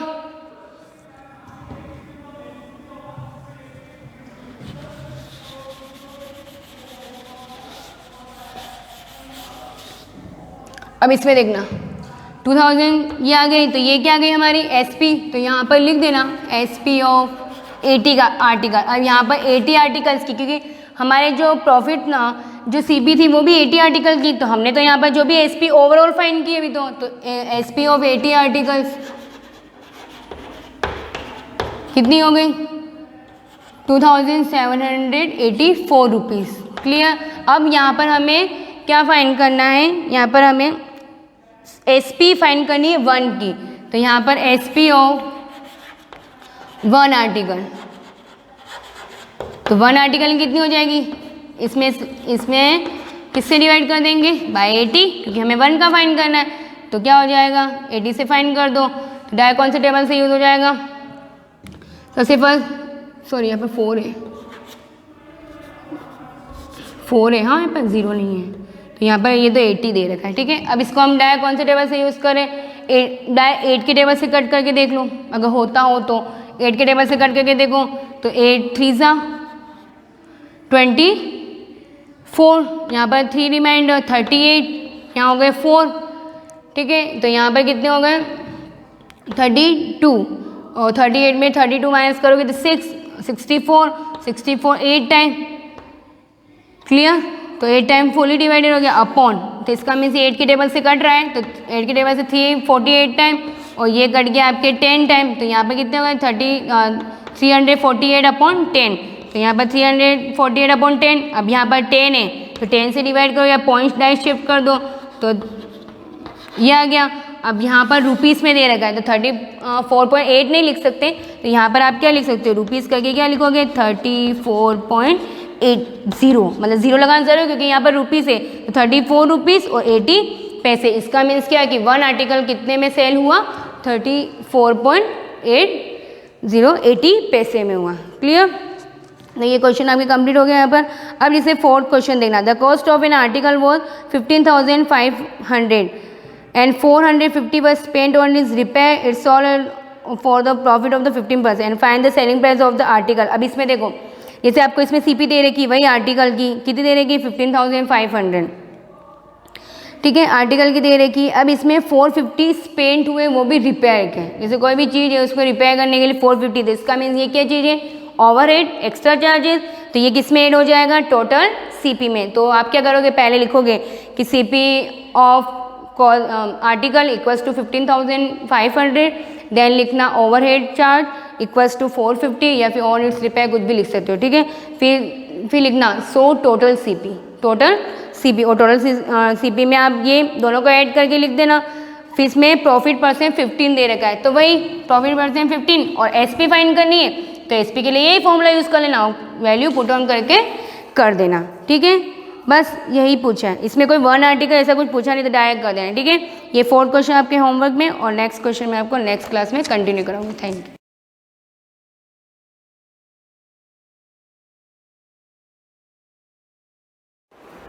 Good morning class 8, synthetic fibre का पार्ट 7 पढ़ेंगे। उसमें हमारा जो सिंथेटिक फाइबर पढ़ने वाला जो पार्ट था वो पूरा कंप्लीट हो गया है। अब है कैरेक्टरिस्टिक ऑफ प्लास्टिक। जो सिंथेटिक फाइबर के बाद नेक्स्ट पार्ट है इस लेसन का, वो है हमारा प्लास्टिक। प्लास्टिक की कैरेक्टरिस्टिक देखेंगे और फाइबर उसके साथ में ही देखेंगे। All kinds of synthetic plastic can be easily moulded. किसी भी टाइप के जो भी ऑल टाइप के प्लास्टिक होते हैं उनको इजीली हम मोल्ड कर सकते हैं। मोल्डेड यानी दूसरा रीशेप, उसको एक कंटेनर है तो उसको मेल्ट करके उसको हम दूसरा शेप दे सकते हैं। Synthetic fibres are in a way like synthetic plastic. Synthetic fibre एक सिंथेटिक प्लास्टिक की तरह यूज़ किया जा सकता है। The only difference between them is that synthetic fibre are made from such plastic that can be drawn into very fine filament which on spinning from synthetic fiber. For example, nylon and polyester. nylon and polyester हम पढ़ चुके हैं। nylon, polyester, acrylic, ये सारी Terylene, ये सारी चीज़ें हमने कहाँ पढ़ी थी सिंथेटिक फाइबर में। Nylon and polyesters in solid state can be used for making toothbrush. अगर नायलॉन और पॉलिस्टर की बात करें सॉलिड स्टेट वाली, तो इन सिंथेटिक फाइबर अगर ये सॉलिड स्टेट में होते हैं तो उनको हम कहाँ यूज़ करते हैं, तो टूथब्रश बनाने में, कॉम्ब बनाने में, zip fastener, washers, pulley, fire hoses, ये सारे नाम पहले भी आ रखे हैं ना जब हमने नायलॉन वगैरह पढ़ा था तब। horses convey or bales ads etc in this state nylon and polyester called plastic। इस तरह से इसको हम प्लास्टिक भी बोल सकते हैं। अगर नायलॉन और पॉलिस्टर हमारा सॉलिड स्टेट में होता है तो हम उसको क्या बोल सकते हैं, plastic. However, if drawn into fine filament then spun then form fiber, अगर उसको स्पन करके फाइबर बना दो they called synthetic fiber। वही चीज़ है, अगर उसको सॉलिड स्टेट में रखोगे आप तो वो नायलॉन, टूथब्रश, कॉम्ब ये सब बनाने में यूज़ होगा, तो उसको हम प्लास्टिक बोल सकते हैं। और अगर हमने उसके स्पन बनाकर उसके थ्रेड्स बना दिए तो उस थ्रेड से हम फाइबर बनेंगे, जिनको फाइबर को हम एज ए फैब्रिक यूज़ कर सकते हैं, तो वो हमारा हो जाएगा सिंथेटिक फाइबर और manmade fibre. Following are the characteristic of plastic fibre, यानी प्लास्टिक के कैरेक्टरिस्टिक क्या होते हैं, हम क्यों प्लास्टिक का यूज़ करते हैं, क्या उसमें ऐसी क्वालिटी होती है जिनको हमें पता है कि प्लास्टिक बहुत ही हार्मफुल है हमारे एनवायरनमेंट के लिए, फिर भी हम प्लास्टिक का यूज़ करते जा रहे हैं क्योंकि उनमें बहुत सारी क्वालिटीज़ होती है। सबसे फर्स्ट दे रखा है वेदर रेजिस्टेंट। आपको क्या लिखना है, आपको लिखना है वो हेडिंग जो हमने आज स्टार्ट किया क्लास में, कैरेक्टरिस्टिक ऑफ प्लास्टिक। ये लिखने के बाद आप फर्स्ट पॉइंट लिखोगे वेदर रेजिस्टेंस, क्योंकि प्लास्टिक क्या करता है, वेदर को रेजिस्टेंट करता है, प्रतिरोधी। Synthetic plastic are not affected by air, water और सॉइल। ये जो सिंथेटिक प्लास्टिक होते हैं वो कभी भी एयर, वाटर और सॉइल से अफेक्ट नहीं होते हैं। दस दे नॉन बायोडिग्रेडेबल, दूसरी बात डीकम्पोज नहीं होते हैं। यहाँ क्या लिखा, non biodegradable, non biodegradable which do not decompose naturally. Plastic कभी भी एनवायरनमेंट में सॉइल, एयर या वाटर के साथ डीकम्पोज नहीं होता, और यही सबसे बड़ा इसका क्या है, ड्रॉबैक बोल सकते हैं, ये सबसे बड़ी कमी है जिसकी वजह से पॉल्यूशन फैलता है। That's why they are used to store all kind of things include chemicals. इसीलिए हम सबसे ज़्यादा प्रिफर किसको करते हैं, प्लास्टिक को। किसमें, किसी भी चीज़ को अगर पॉर्ड करना है, उसको अपन स्टोर करना चाहते हैं, चाहे वो केमिकल हो, हम एक HCl भी होता है ना लेबोरेटरीज में, हाइड्रोक्लोरिक एसिड, तो उसको भी पॉर करने के लिए, उसको भी स्टोर करने के लिए हम किसका यूज़ करते हैं, प्लास्टिक के कंटेनर का। क्योंकि प्लास्टिक कंटेनर, प्लास्टिक ऐसी चीज़ है जो किसी के साथ भी रिएक्ट नहीं हो पाता, नॉन रिएक्टिव। सेकेंड है light weight. Second, first point क्या हो गया, वाटर रेजिस्टेंस। सेकेंड पॉइंट आप क्या लिखोगे, लाइट वेट, क्योंकि प्लास्टिक का वेट हल्का होता है। Synthetic plastic material are light, strong and durable as compared natural plastic materials such as wool और जूट। वूल और जूट के कंपैरिजन में अगर देखा जाए, एक तरफ जूट का अगर बैग है, वूल का बैग है, या एक तरफ वो जो बड़े बड़े यूज़ होते हैं ना बोरे वगैरह जिनमें अनाज को स्टोर किया जाता है, ग्रेन्स को, तो वो भारी होगा या प्लास्टिक। ऑब्वियसली ये चीज़ें भारी होती है, नेचुरल फाइबर से बनी होती है, और जो प्लास्टिक होता है वो बहुत ही लाइट वेट का होता है। उसके बाद स्ट्रॉन्ग भी होता है और ड्यूरेबल, ज़्यादा ड्यूरेबल यानी ज़्यादा टाइम तक टिक सकता है। नेक्स्ट है third, chemical resistance. Chemical resistance क्या होता है, synthetic plastic are much resistive against strong chemical as acid and alkalis. However all natural plastic such as cotton, wool, jute, ये सब क्या है, नेचुरल प्लास्टिक है। कॉटन, वूल और जूट, यहाँ पे प्लास्टिक आ रहा है, हम चाहे तो ये बोल सकते हैं नेचुरल फाइबर। ये जो नेचुरल फाइबर है ये क्या होते हैं, wood cellulose are affected by acid and alkalis. अगर कॉटन, वूल, जूट, सिल्क के किसी कंटेनर में आप एसिड भर के रख दो, क्या होगा, रिएक्ट हो जाएगा। एसिड की वजह से ये हो सकता है इसके फाइबर क्या हो जाए, डिजॉल्व हो जाए, होंगे ही सही। बट अगर उसकी जगह पे हम प्लास्टिक कंटेनर का यूज़ करते हैं तो क्योंकि प्लास्टिक नॉन रिएक्टिव है तो वो इन चीज़ों के साथ रिएक्ट नहीं करेगा। नेक्स्ट फोर्थ पॉइंट क्या है, इंसुलेशन। प्लास्टिक एक होता है ना गुड कंडक्टर, गुड कंडक्टर यानी जो हीट और इलेक्ट्रिसिटी को फ्लो करे, और नहीं करने वाले को हम क्या बोलते हैं, इंसुलेटर। प्लास्टिक क्या चीज़ है, insulator. They do not allow heat and electricity, ये अपने आर पार या अपने थ्रू किसी भी इलेक्ट्रिसिटी या हीट को पास आउट नहीं होने देते। इसीलिए हमारे जो इलेक्ट्रॉनिक गैजेट्स का जो कंट्रोल सिस्टम होता है वो किससे बना होता है, इंसुलेटर प्लास्टिक का बना होता है। जैसे स्विच बने होते हैं वो भी प्लास्टिक के होते हैं ताकि उनमें से करंट का फ्लो होकर हमें शॉक ना लगे। That's why electric wires are covered with plastic covering and handles of screw driver are made of plastic. Screw driver के हैंडल ले लो, या आपके घर में जो किचन के यूटेंसिल्स होते हैं उनके हैंडल ले लो, स्विच ले लो, या फिर यहाँ जैसे बोला electric wires, electric wire copper के होते हैं, उनके ऊपर कवर किसका होता है, प्लास्टिक का। तो वो प्लास्टिक क्या है, इंसुलेटर है, ताकि शॉक नहीं लगे इसलिए उसका यूज़ करते हैं। नेक्स्ट है toughness of tensile strength. Synthetic fibre plastic can withstand a lot of force without getting broken. For example, a thread of synthetic plastic can withstand a lot of weight compare to a thread of cotton of same thickness. यहाँ पर toughness से बात हो रही है कि इसकी जो टेंसिल स्ट्रेंथ का मतलब है तनन सामर्थ्य, यानी कि इसको जितना भी खींचो ये अच्छे से वो हो जाएगा लेकिन ब्रेक डाउन नहीं होगा, तो ये ज़्यादा ड्यूरेबल हो सकता है, टिकाऊ। Appearance, synthetic plastic material can be made as transparent as glass. यहाँ पे सिंथेटिक प्लास्टिक का यूज़ हम एक ट्रांसपेरेंट ग्लास की तरह भी यूज़ कर सकते हैं, ट्रांसपेरेंट जो आर पार लाइट को होने देता है। Furthermore they can be made in any desired colour और texture and can be used making a large variety of household product. मतलब ये कि इन सारे क्वालिटीज़ के अलावा कुछ और क्वालिटीज़ हैं, हम प्लास्टिक को अपनी इच्छा से कलर दे सकते हैं, उसका टेक्सचर भी हम चेंज कर सकते हैं। And can B use making a large variety of household product. इसलिए हमारे घर में बहुत सी चीज़, चाहे वो ऑर्नामेंटली हो, घर में सजाने वाली हो या यूज़ करने वाली हो, कंटेनर हो, हम उसको अलग अलग शेप, अलग अलग कलर देकर हम उसका यूज़ कर सकते हैं। इसलिए प्लास्टिक को हम ज़्यादा प्रिफर करते हैं। Raw materials for synthetic plastic जो बन रहा है वो भी किसी चीज़ के कॉम्पोजिशन से बन रहा है, इनमें कुछ चीज़ें ऐड करनी पड़ती होगी। तो क्या क्या चीज़ों को ऐड करने से एक प्लास्टिक बनता है? रॉ मटेरियल मतलब कौन कौन सी कच्ची चीज़ें या मतलब कौन कौन सा मटेरियल रिक्वायरमेंट होगा जिससे आप एक प्लास्टिक का फॉर्मेशन कर सकते हो। तो आपको ये बहुत अंडरलाइन करने की ज़रूरत है और लर्न करना पड़ेगा। पेट्रोलियम प्रोडक्ट, ये पूरी लाइन, एक तो petroleum product such as ethene, petroleum product यानी ज़मीन से निकलने वाली चीज़ें कौन कौन सी?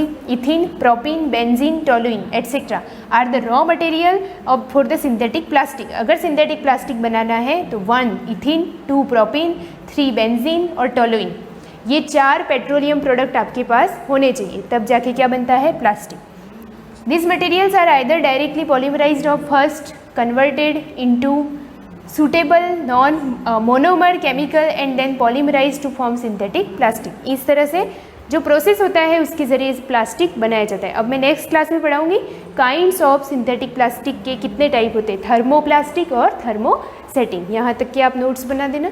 Thank you.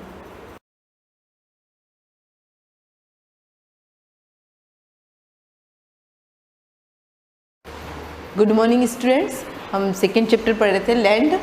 इसके अंदर लास्ट जो हमने पढ़ा था इकोसिस्टम के बारे में पढ़ा था, इम्पोर्टेंस ऑफ वाइल्ड लाइफ के बारे में पढ़ा था, कंजर्वेशन ऑफ वाइल्ड लाइफ क्या होता है ये भी हमने पढ़ लिया, किस प्रकार से हम उनको कंजर्व कर सकते हैं। अब जो नेक्स्ट पॉइंट आता है इसके अंदर, factors responsible for loss of wild life. ऐसे कौन कौन से फैक्टर्स हैं, ऐसे कौन कौन से तत्व है जिसकी वजह से वाइल्ड लाइफ का लॉस हो रहा है, ऐसे कौन कौन से रीज़न कह सकते हैं अपन। तो मैंने आप लोगों को बताया था कुछ कॉमन पॉइंट्स आप लोगों के निकलेंगे जो सबके अंदर आते हैं कि किन किन फैक्टर्स की वजह से इनका लॉसेस हो रहा है। तो इसमें भी फर्स्ट जो पॉइंट दे रखा है आपको, दे रखा है डिफॉरेस्टेशंस।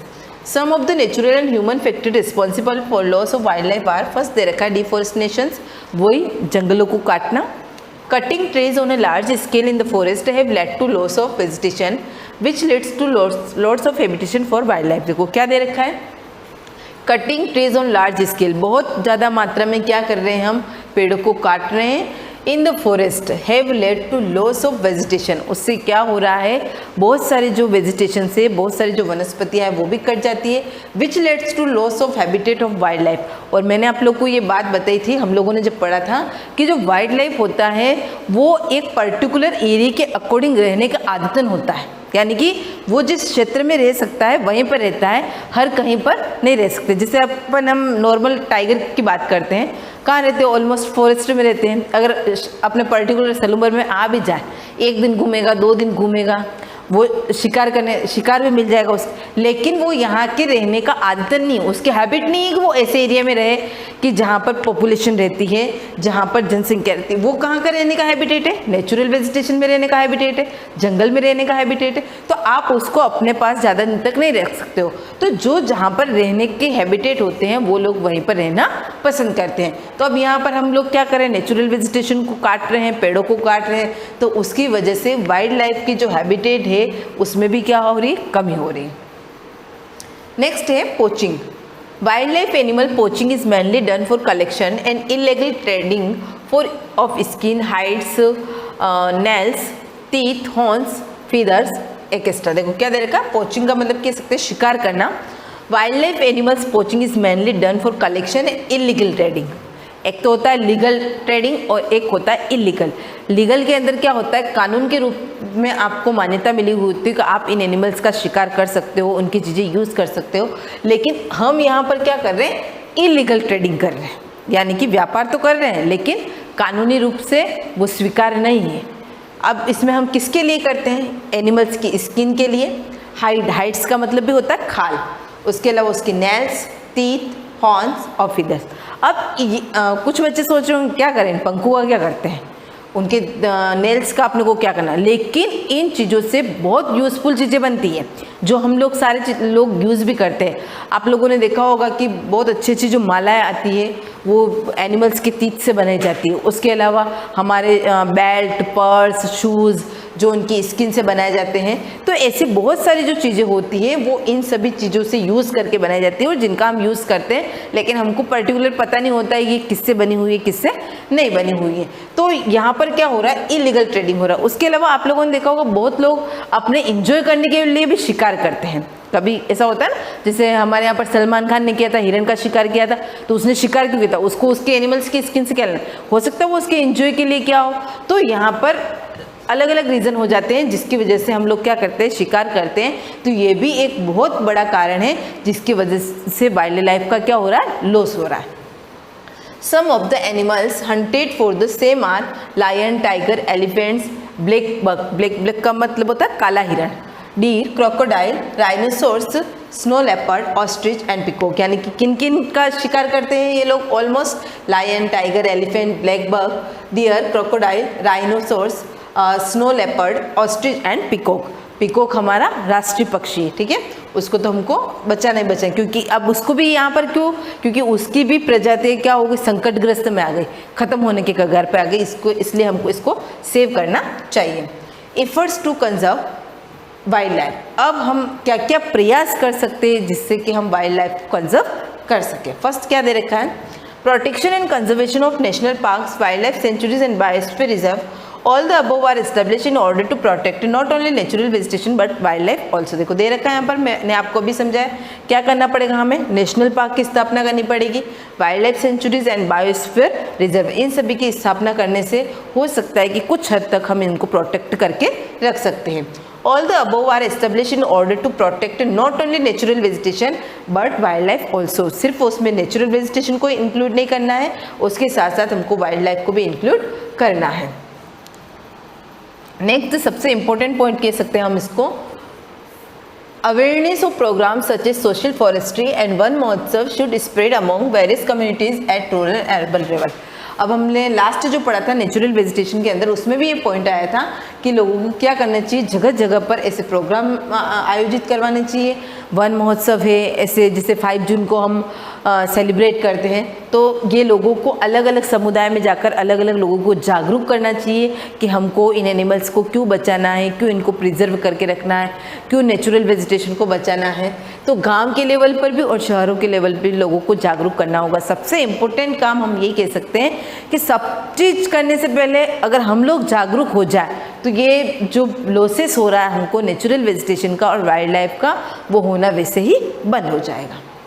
नेक्स्ट दे रखा है, school children should be taken to visit nature camp for bird watching and natural walks. देखो क्या दे रखा है, स्कूल चिल्ड्रन जो आप बच्चे हो उनको क्या करना चाहिए, nature camp for bird watching, ऐसे कैंप आयोजित करवाने चाहिए और आपको ऐसी जगह दिखानी भी चाहिए कि आप लोग नेचर के जो भी कह सकते हैं से बर्ड वॉचिंग, अलग अलग बर्ड्स को देखना, नेचर वॉक्स, ये सारी चीज़ें आप देख सकते, क्योंकि कहते हैं ना हम लोगों में ही, हमारे बच्चों में ही देश की भविष्य का निर्माण करते हैं। तो आप लोग सीखोगे तो अपने पेरेंट्स को भी बताओगे। तो ये डिपेंड बच्चों को जो आप घूमने जाते हो, करने जाते हो, तो ऐसी चीज़ें आप सिर्फ उसको देख के मत आओ कि उनके बारे में क्या क्या इंपॉर्टेंस है, ये आप अपनी फैमिली वालों को भी बताओ, ताकि अगर हम लोग अवेयर होंगे तो वैसे ये काम रुकना स्टार्ट हो जाएगा, ये काम वैसे भी नहीं होगा। कोई ना कोई उसके लिए अवेयर होना चाहिए, जागरूक होना चाहिए, तब जाके हम इसको बंद कर सकते हैं। नेक्स्ट दे रखा है, various countries have made strength laws and declared certain terrors related to skin, hides, nails and teeth for wild animals as punishable and illegal. क्या दे रखा है, बहुत सारी कंट्रीज ने इसके लिए कानून भी बना दिए हैं और डिक्लेयर कर दिया है कि जो कोई भी इलीगल रूप से यानी कि अकानूनी रूप से स्किन, हाइड्स, नेल्स, टीथ इन सभी का अगर वो व्यापार करता है तो उसको पनिश किया जाएगा। Indian government has banned the killing of endangered birds and animals such as deer, great Indian bustard, peacock, lions, tigers, etc. देखो क्या कर रखा है, भारतीय सरकार ने भी बैन कर दिया है किसको, किलिंग ऑफ एंडेंजर्ड। एंडेंजर्ड का मतलब जो संकटग्रस्त जो बर्ड्स है, जो एनिमल्स है, उसके अंदर क्या क्या नाम दिया है, deer, great Indian bustard, peacocks, lion, tigers, यानी कि इन एनिमल्स को कोई भी नहीं मार सकता। अगर इनको मारते हैं तो हमको पनिशमेंट दिया जाता है। किसके थ्रू दिया जाता है, इंडियन गवर्नमेंट में एक्ट बने हुए हैं, उसके तहत हमको पनिशमेंट मिलती है। लास्ट दे रखा है, an international conservation CITES sites has been established their list various species of animals and birds in which trading is prohibited। क्या दे रखा है, एन इंटरनेशनल कन्वेंशन, ये एक इंटरनेशनल कंपनी है, साइट्स जिसका नाम दे रखा है, संस्था है जिसने क्या किया है, अलग अलग स्पाइसेस, अलग अलग जो जातियाँ है उस जिसमें एनिमल्स और बर्ड्स के नेम है कि उनका ट्रेडिंग, उनका व्यापार क्या किया जाएगा, नहीं किया जाएगा। यानी कि प्रोहिबिटेड का मतलब क्या होता है, रोकना, निषेध है। यानी कि ऐसी जनजातियों के नाम दिए हैं जो संकटग्रस्त है, जिनके बारे में, जिनके लिए कोई भी पर्सन व्यापार नहीं कर सकता, उनको मार नहीं सकता। तो इसके बारे में किसने बताया अपने को, साइट्स है। अंडरलाइन कर देना आप इस 5th वाले पॉइंट को। अब जो नेक्स्ट दे रखा है साइट्स के बारे में ही दे रखा है, इसको हम नेक्स्ट वीडियो में कंटिन्यू करेंगे। Thank you.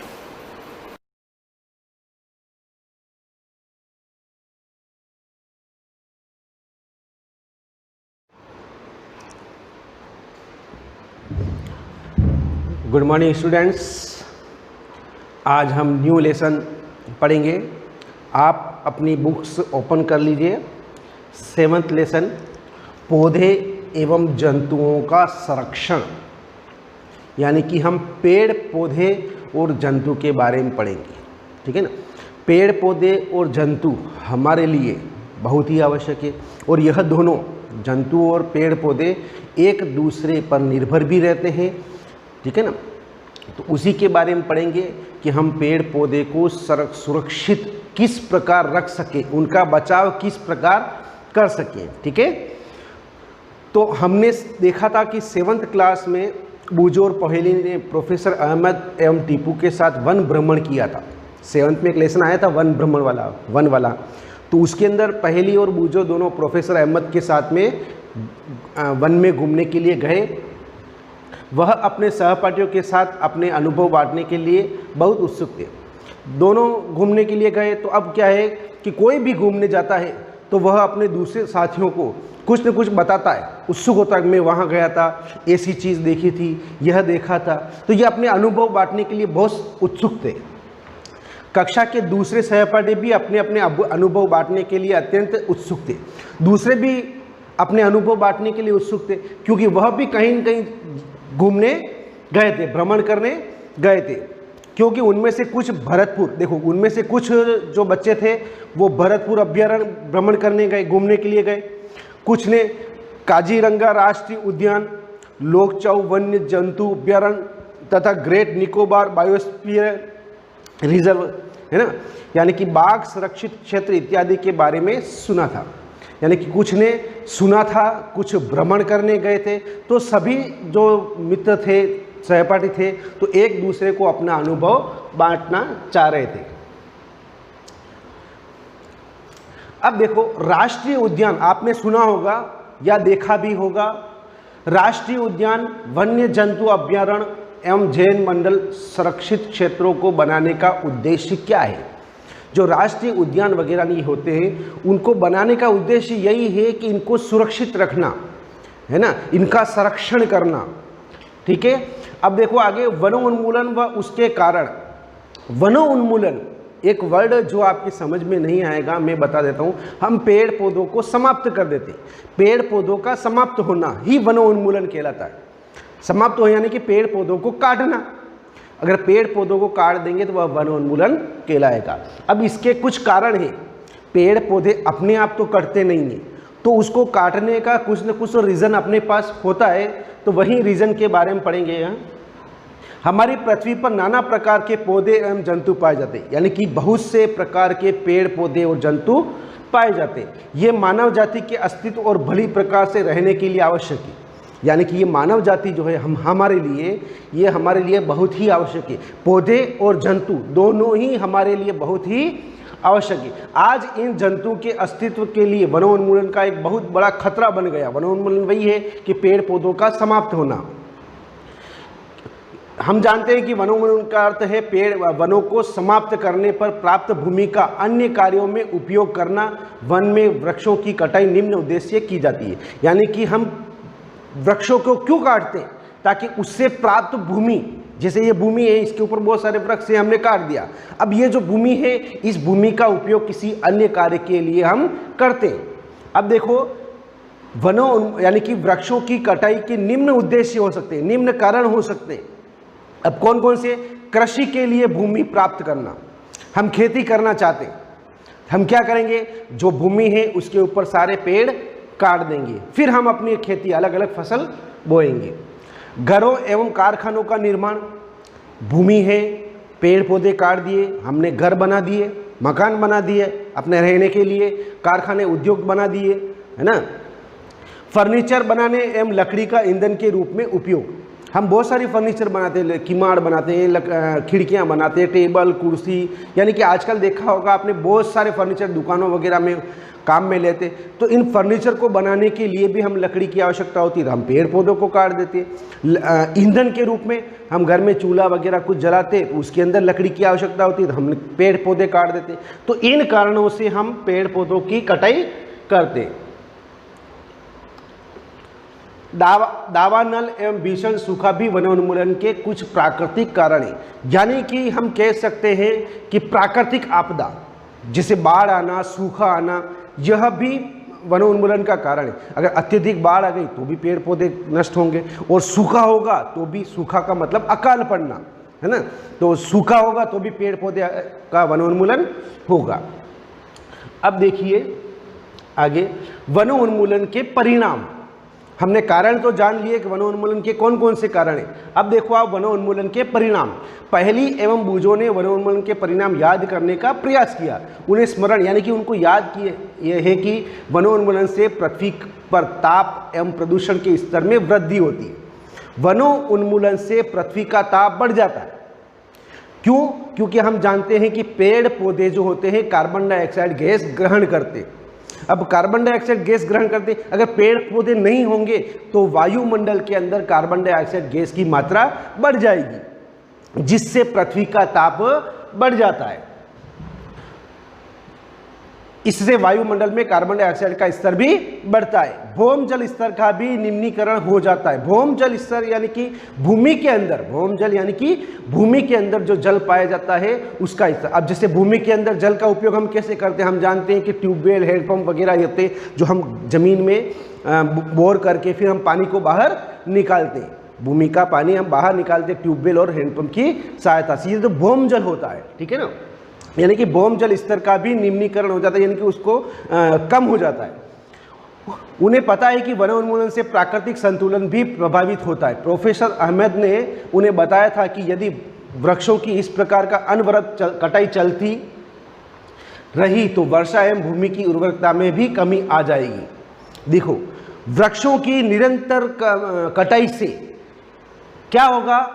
वर्षा एवं भूमि की उर्वरकता में कमी आएगी। भूमि की उर्वरकता का मतलब हम जानते हैं कि भूमि, पृथ्वी की जो ऊपरी सतह होती है वह बहुत ही उपयोगी होती है पेड़ पौधों के लिए, ठीक है ना। तो वह भूमि नहीं रहेगी, वो ऊपरी सतह नहीं रहेगी तो पेड़ पौधे नहीं रहेंगे, क्योंकि भूमि की ऊपरी सतह के बाद में कंकड़ पत्थर, बड़े बड़े चट्टान आ जाते हैं जहाँ पर खेती वगैरह नहीं कर सकते, ठीक है ना। तो यानी कि वर्षा भी कम होगी और भूमि की उर्वरकता में भी कमी आ जाएगी। इसके अतिरिक्त बाढ़ और सूखे जैसी प्राकृतिक आपदा की संभावना भी बढ़ जाएगी। हम जानते हैं कि पेड़ पौधे नहीं होंगे तो अकाल पड़ जाएगा, पानी की कमी हो जाएगी। याद कीजिए कि प्रकाश संश्लेषण की क्रिया में पौधों को भोजन बनाने के लिए कार्बन डाइऑक्साइड की आवश्यकता होती है। हम जानते हैं कि पौधे अपना भोजन स्वयं बनाते हैं प्रकाश संश्लेषण की क्रिया से। तो पौधे को भोजन बनाने के लिए कार्बन डाइऑक्साइड गैस की आवश्यकता होती है। कम वृक्षों का अर्थ है कार्बन डाइऑक्साइड के उपयोग में कमी आना। वृक्ष कम होंगे तो कार्बन डाइऑक्साइड की जो होगी वह अधिक मात्रा बढ़ जाएगी, ठीक है ना। कमी आना जिससे वायुमंडल में इसकी मात्रा बढ़ जाना। और वायुमंडल में इसकी मात्रा बढ़ गई तो क्या होगा, क्योंकि कार्बन डाइऑक्साइड पृथ्वी द्वारा उत्सर्जित ऊष्मीय विकिरणों का प्रग्रहण कर लेती है, अतः इसकी मात्रा में वृद्धि के परिणाम स्वरूप विश्व उष्णन होता है। हम जानते हैं कि वायुमंडल में अगर कार्बन डाइऑक्साइड गैस होगी तो वह ऊष्मा को अवशोषित कर लेगी और पृथ्वी का ताप बढ़ जाएगा। अगर पृथ्वी का ताप बढ़ गया तो विश्व उष्णन की समस्या उत्पन्न हो जाएगी। पृथ्वी के ताप में वृद्धि के जल चक्र का संतुलन बिगड़ जाएगा और वर्षा दर में कमी आएगी, जिसके कारण सूखा होगा। देखो, वर्षा दर में भी कमी आ रही है। अगर वर्षा कम होगी तो क्या होगा, सूखा पड़ जाएगा, ठीक है। मृदा के गुणों में परिवर्तन आने का मुख्य कारण वनोन्मूलन है। मृदा के गुण में भी कुछ परिवर्तन आते हैं। अब किस प्रकार आता है वो देखिए।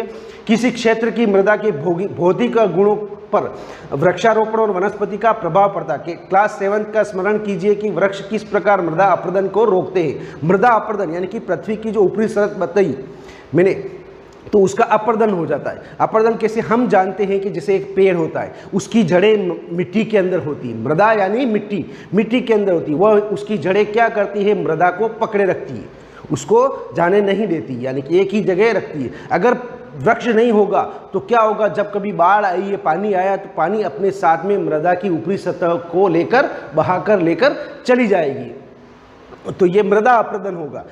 भूमि पर वृक्षों की कमी होने से मृदा अपरदन अधिक होता है।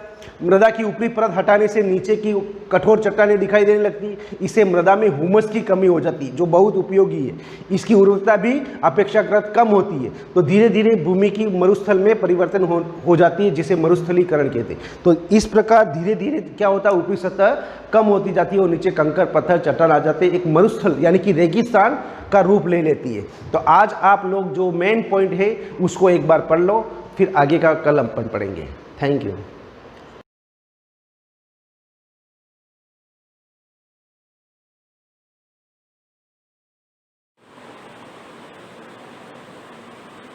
Good morning class. आज अपन परिमेय संख्या चैप्टर नंबर 1, जिसके बारे में मैंने आपको लास्ट टाइम नियम गुणधर्मों के बारे में जानकारी बताई थी। प्राकृत संख्या, पूर्ण संख्या, पूर्णांक संख्या, परिमेय संख्या, क्रम विनिमयता नियम, साहचर्यता नियम, योज्य प्रतिलोम, गुणात्मक प्रतिलोम, योज्य तत्समक, गुणात्मक तत्समक, वितरण, ये सभी मैंने जानकारी आपको पहले से बताई हुई है और आपने उन लोगों को याद भी कर लिया होगा।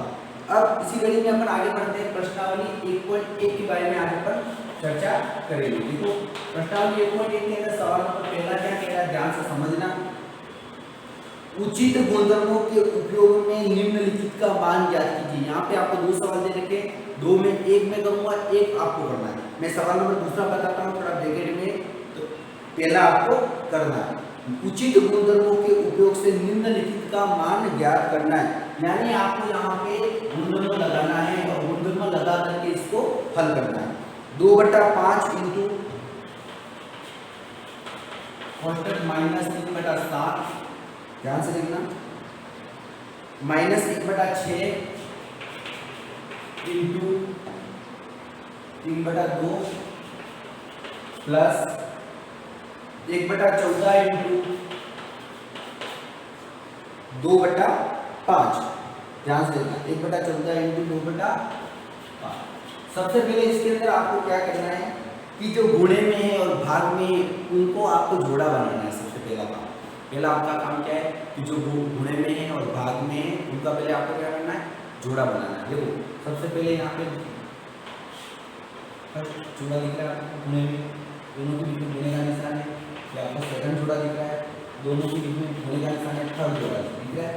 पहले इनको हल करेंगे और इनको हल करने से बाद में या इनको हल करने से पहले इनके अंदर देखिए अपन इसके अंदर कौन सा गुणधर्म लगा है, ठीक है। सेट करना पड़ेगा आपको कि दोनों में कॉमन क्या है, दोनों किस के पास है, कैसे आ रहा है, क्या है। पहले इसका क्रम चेंज करेंगे। क्रम चेंज कर रहा हूँ, देखो हम मुझे बता रहे हैं यहाँ 2/5 दिख रहा है, तो देखो यहाँ पे 2/5 दिख रहा है। ये दोनों एक जैसे दिख रहा है। तो क्या है, इसका मैं पहले क्या करता हूँ, क्रम चेंज करता हूँ। आपको फर्स्ट सेकंड थर्ड खाली ऐसे ही लिखना है, एग्जाम में आपको नहीं लिखना है कॉपी के नीचे, इसको फर्स्ट बनाया इसको सेकंड बनाया। मैं आपको समझाने के तौर पे आपको बता रहा हूँ, इसको फर्स्ट सेकंड थर्ड लिखना है। देखो इसको मैं क्रम विनिमयता से हल कर रहा हूँ, इधर देखना है यहाँ पे मैं लिख रहा हूँ क्रम विनिमयता से। देखो क्रम विनिमय गुणधर्म से, और क्रम विनिमय गुणधर्म से ध्यान से देखना कैसे करना है। ये जो क्रम दिख रहा है सेकंड वाला पूरा थर्ड वाला, वो मैं सेकंड पे ले आता हूँ, सेकंड वाले को थर्ड पे भेजता हूँ। देखो कैसे क्या होगा, यहाँ लिख रहा हूँ 2/5 इंटू -3/7 बन। अब देखो ये पूरा प्लस का दिख रहा है, 1/14 इंटू 2/5 पूरा उठा के यहाँ ले रहा हूँ, प्लस 1/14 इंटू 2/5 माइनस ये पीछे चला गया -1/6 इंटू 3/2। अब देखो सबसे पहले इन दोनों के अंदर देखो, इन दोनों के अंदर आपको कॉमन क्या नजर आ रहा है, इसके अंदर देखो 2/5 और यहाँ 2/5 कॉमन नजर आ रहा है, बीच में प्लस आ गया है। देखो a इंटू बी या a into B a into C, यहाँ आपको वितरण गुणधर्म लगेगा क्योंकि ये और ये दोनों क्या है सेम नजर आ रहा है, इसलिए अपन यहाँ पे कौन सा नियम लगाएंगे, वितरण गुणधर्म से। यहाँ पे मैं लाइन दूंगा वितरण गुणधर्म से। देखो वितरण गुणधर्म से क्या होगा, यहाँ 2/5 का, यहाँ 2/5 का, यहाँ पे मैं 2/5 कॉमन निकाल देता हूँ। यहाँ 2/5 जैसे मैं कॉमन निकालता हूँ बिंदु से बाहर, तो यहाँ पे क्या रहेगा -3/7 रहा, -3/7। अब यहाँ क्या रहेगा प्लस 1/14 ये 2/5 से बाहर निकाल दिया। देखो इन दोनों इंटू में 2/5 बाहर निकल गया, इन दोनों इंटू में 2/5 बाहर निकल गया, दोनों का कॉमन आ गया। इसको मैं वापस करूँगा, इसका होगा इससे, इसका होगा इससे, ये आ जाएगा वापस, ठीक है। इधर देखो माइनस, अब इसको हल करो, 1 का गुणा 3 से क्या 3, 6 का गुणा 2 से क्या 12, ठीक है। इन दोनों को काट नहीं सकते, 3 के पड़े से 2 बार, इसको मैं काट दूंगा तो आगे जाएगा। इसको हल करो आगे। अब 2/5 का 5, और मैंने आपको पहले ही बताया जब कोई बटे वाली संख्या है, इधर भी बटे की संख्या है, बीच में क्या है प्लस और माइनस हो, तो अपन क्या करेंगे बटे वाली संख्या के अंदर लस लेंगे। बिल्कुल बताओ 7 और 14 का लस लेंगे, हर का लस लेते हैं, ठीक है, इसका नहीं लेंगे, हर का 7 और 14 हर है, तो इन दोनों का लस लेगा। देखो इसके अंदर 2 का भाग होता है 7 मिल जाएगा, 7 का 7, इसके अंदर 2 का भाग में 14 में 7 का, ये 7 का जाएगा क्योंकि 7 क्या है अभाज्य संख्या है। यहाँ पे मेरे को क्या मिला 2 × 7 = 14, लस मेरा क्या मिला 14, लस लिख रहा हूँ 14 का 14, ध्यान से देखो इस 7 का 14 में भाग दे रहा हूँ 2 बार, 2 × -3 प्लस 14 का 14 भाग में 1 बार, एक को पूरे संख्या से गुणा 1, ठीक है, ये -3/12, ठीक है। आगे देखो इसी कड़ी में लगा रहा हूँ मैं, ये 2/5 का 2/5, 2 × -3, 2 का गुणा -3 से करूँगा -6 प्लस 1 का गुणा 1 से क्या 1/14 -3/12। आगे देखो 2/5 का 2/5, यहाँ मैंने आपको पहले बताई जब प्लस की संख्या हो या माइनस की संख्या हो, बड़ी संख्या को बड़ी संख्या का निशान लगाओ, बड़ी संख्या में छोटी संख्या को घटा दो। यहाँ पे देखो 6 बड़े 6 क्या है माइनस का निशान है, ये माइनस का निशान लगा दो, तो बड़ी संख्या में छोटी संख्या को घटा दो, बड़ी संख्या पकड़ो, बड़ी संख्या का निशान लगाओ, बड़ी संख्या में छोटी संख्या को घटा दो। अब यूं समझना सर यहाँ पे प्लस 1 बड़ा है, वो तो बड़ा है मुझे भी पता है, परंतु इन दोनों को एक बार कंपेयर करना है कि दोनों में एक बार बड़ा कौन है। चिन्हों के आधार पे नहीं, ऐसे डायरेक्ट चिन्हों के आधार पे कंपेयर करोगे तो प्लस 1 बड़ा है, -6 क्या है छोटा है, वो तो पता है, परंतु अपन को डायरेक्ट संख्या वो देख करके पता लगाना बड़ा कौन है छोटा कौन है, ठीक है। बड़ी संख्या 6 है, 6 का निशान लगा दिया, बड़ी में से छोटी को घटा दो, 5/14 -3/12। अब इसी कड़ी में आपको आगे हल कर रहा हूँ, देखो अब ऊपर का गुणा 2/5 इंटू क्या लिखा हुआ -5/14 -3/12, ये भाग का कॉमन, इसका मतलब कुछ भी क्या है इंटू है, गुणा कर दो। अब तो 5 का गुणा -5 का, तो 2 का गुणा -5 से गुणा -10, 14 बन जा 70, 14 बन जा 70 -3/12। अब लसागु इसका 70 और 12 का लसागु क्या है, 2 का बड़ा 35, 2 का बड़ा 6, 2 का 2 3 फिर 35 फिर 3 का जाएगा एक बार, फिर 35, फिर 5 का जाएगा 7 बार, फिर 7 का जाएगा एक बार 1। ठीक है, अब देखो हल करता हूँ। क्लियर? देखो 7 दिया, 7 35, 35 दिया, 105, 105 दूनी 210, 210 दूनी 420। वापस देखो 7 का गुणा 5 से किया 35, 35 का गुणा 3 से करो 105, 105 का गुणा 2 से करो 210, 210 का गुणा 2 से करो, क्या होगा 420। 10 का क्या आया मेरा 420। देखो इधर 420, यहाँ पे क्या लिखना 420 का 420। ठीक है, अब 70 का भाग तो 420 में एक जीरो से एक जीरो कट गया। देखो इस 70 का भाग लगाना 420 में, ये जीरो से जीरो कट गया 7 चंद, यहाँ 6 को -10 से गुणा, इसी प्रकार -12 का भाग तो 12 का भाग तो किसमें 420 लगाओ। 12 का 12 बाटे 36, 3 का बाट गया 36, कितने बचे 6 जीरो बाद हो गया 7, कितना है 35, 35 को ऊपर 3 से गुणा करो। देखो सवाल बहुत सिंपल है, परंतु क्या आपको प्रैक्टिस करनी पड़ेगी। जितनी प्रैक्टिस करोगे उतना ही आपका आंसर फटाफट आएगा। ठीक है, देखो क्या हो जाएगा -60, क्योंकि 6 का गुणा -10 से गुणा -60, और ये माइनस के कितने हो गए 35 दिया 105 बटा 420। अब मैंने आपको पहले ही बताया था -60 और -165, माइनस माइनस वाली संख्याओं को जोड़ करके माइनस का निशान, यहाँ पे -165 बटा 420। दोनों 5 के पड़े से करते करो, 5 दिया 15 और 5 दिया 15, एक बचा 15 15 हो गए, या 8 5 40, कितने बचे 2 और 5 को 20, -33 बटा 85। ये क्या हो गया इसका आंसर। ठीक है, बिल्कुल सिंपल है, कुछ भी नहीं करना था, आराम से प्रश्नावली का 1.1 का सवाल आराम से हो चुका है। इसी कड़ी में हम बात करते हैं सवाल नंबर दूसरा। देखिए जितनी प्रैक्टिस करोगे, जितने गुणधर्म लगाओगे, उतना ही आपको फायदा रहेगा। और जब तक आपको गुणधर्म याद नहीं होंगे, आपके सवाल नहीं होंगे। कान खोल के सुन लेना, दोनों समय का आगे हम डायरेक्ट सवाल बनाएंगे, सर करेंगे नहीं, आपको प्रैक्टिस करनी पड़ेगी, सीधी बात है। सवाल नंबर दूसरा देखो, निम्न के क्या लिखना है, योज्य प्रतिलोम ज्ञात करो। योज्य प्रतिलोम, योज्य प्रतिलोम का मतलब क्या होता है, कौन बताएगा? योज्य प्रतिलोम का मतलब क्या होता है, चिन्ह चाहिए। प्लस वाली संख्या क्या हो जाएगी माइनस में, माइनस वाली संख्या क्या हो जाएगी प्लस में। देखो एक बता रहा हूँ, 2/8 देखो पहला देख लो, 2/8 का योज्य प्रतिलोम क्या हो जाएगा, चिन्ह चेंज हो जाएंगे, -2/8। दूसरा देखो इसका थोड़ा डिफिकल्ट, दूसरा -5/9 है, तो माइनस के 5 कट जाएंगे, तो क्या हो जाएगा 5/9, प्लस का क्या हो जाएगा 5/9। ठीक है, तीसरा देखो इसका, तीसरा थोड़ा डिफिकल्ट है। तीसरा देखो -6/-5, -6/-5। आप ऐसा मत करो ये माइनस करके 6/5 लिख दो, गलत। मैंने आपको बता रहा हूँ, ध्यान से देखना, पहले आपको इसको क्लियर करना, इस सवाल को पहले क्लियर करो। माइनस करके क्या है 6/5, 6/5 है, 6/5 का यूज कीजिए, 6/5 का योज्य प्रतिलोम -6/5 ये है। ठीक है, पहले हटा देगा। उसी प्रकार 2/-9 का क्या हो जाएगा उल्टा,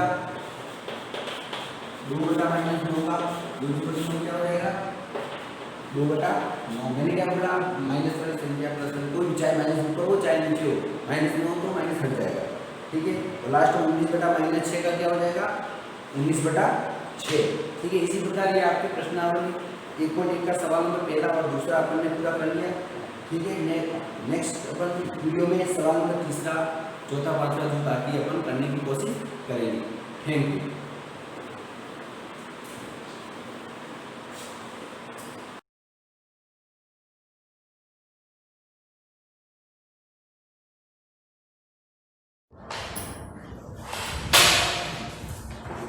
गुड मॉर्निंग क्लास। जैसे कि अपने लेसन फर्स्ट चल रहा था,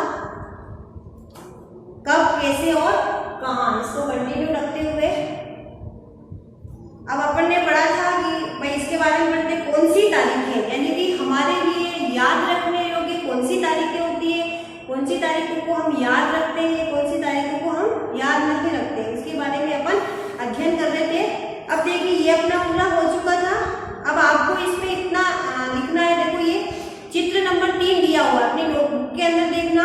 वारेन हेस्टिंग्स यानी कि 1773 में भारत के पहले गवर्नर जनरल बने थे। तो इस चीज को अपने मुख्य बिंदु के अंदर नोट करनी है कि भाई वारेन यानी कि भारत के जो प्रथम गवर्नर जनरल बने ब्रिटिश भारत के, यानी कि अंग्रेजों के आने के पश्चात जब सरकारें बनी थी उसमें प्रथम गवर्नर जनरल जो बने थे वो वारेन हेस्टिंग्स बने थे। कब बने थे? सन 1773 में। इस चीज को अपनी नोटबुक के अंदर नोट कर लेना।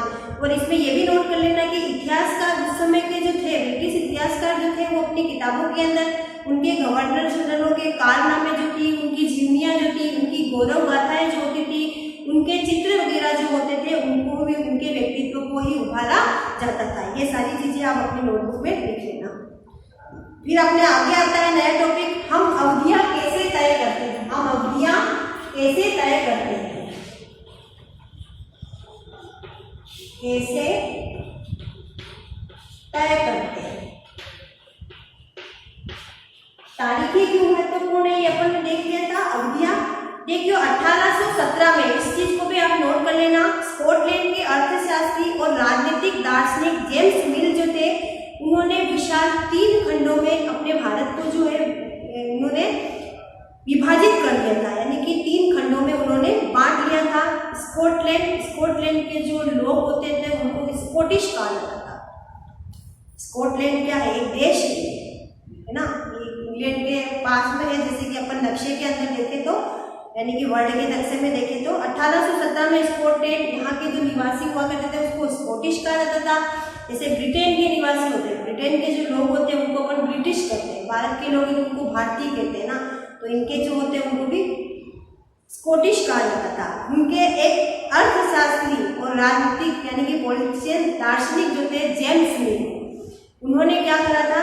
जेम्स मिल ने 3 विशाल खंडों में एक हिस्ट्री ऑफ ब्रिटिश इंडिया यानी कि ब्रिटिश भारत का इतिहास नामक उन्होंने एक पुस्तक लिखी थी। इस चीज को ध्यान रखना कि ब्रिटिश भारत यानी कि अंग्रेज जब आए थे उस समय ये स्कॉटलैंड के जो दार्शनिक थे, पॉलिटिशियन जिसको अपन कहते हैं राजनीतिक ना, उन्होंने क्या करा?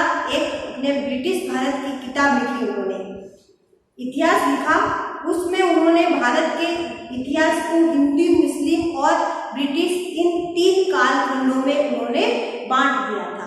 जैसे कि अपने प्राचीन काल में जब अपने इतिहास भारतीय इतिहासकारों ने भारत को कालखंडों में बांटा था, तो उन्होंने क्या करा था?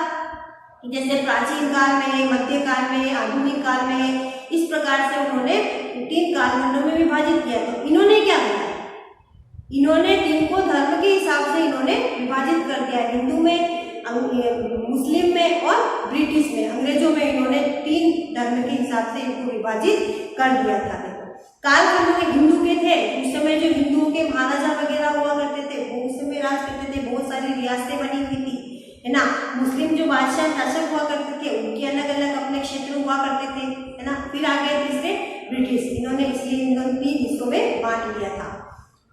कालखंडों के इस निर्धारण को ज्यादातर लोगों ने मान भी लिया था।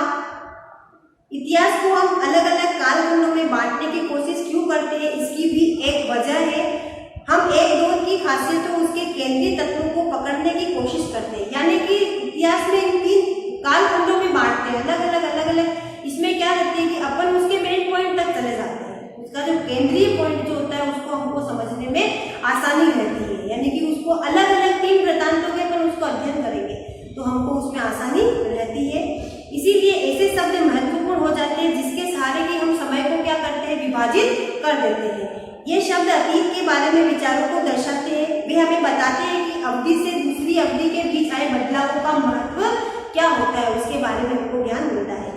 अब देखो मिल को लगता था, ये जेम्स मिल को जो लगता था उसको क्या लगता था कि जैसे कि भाई एशियाई सारे समाज सभ्यता के मामले में यूरोप से पीछे है, यानी कि यूरोपीय देशों से एशियाई देश जो है अपने भारत के लिए उन्होंने बोला कि उन देशों से क्या है, ये पीछे है सभ्यता में, यानी कि संस्कृति सभ्यता में सब में क्या है, उनसे पिछड़े हुए हैं। इतिहास की उनकी समझदारी थी कि भारत में अंग्रेजों के आने से पहले या हिंदू और मुसलमान तानाशाहों का ही राज चलता था। यहाँ पे क्या होता था, हिंदू एवं मुसलमान शासकों का शासन चलता था। तो इसमें क्या करता, तानाशाही थे, आपस में राजगद्दी के लिए क्या करते थे, लड़ते झगड़ते रहते थे, जिसका फायदा किन्होंने उठाया, इन अंग्रेजों ने उस चीज का फायदा उठाया और उनको क्या कर दिया, पीछे खदेड़ दिया। देखिए आगे, चारों ओर केवल धार्मिक वेद था, यानी कि जो ये धर्म के आधार पर लड़ाइयाँ करते थे, राजा महाराजा होते थे, यानी कि वो क्षत्रिय हुआ करते थे, वो हिंदू धर्म के लिए लड़ाई करते थे, उनके यानी कि बहुत से धर्म के लोग यहाँ पर निवास करते थे।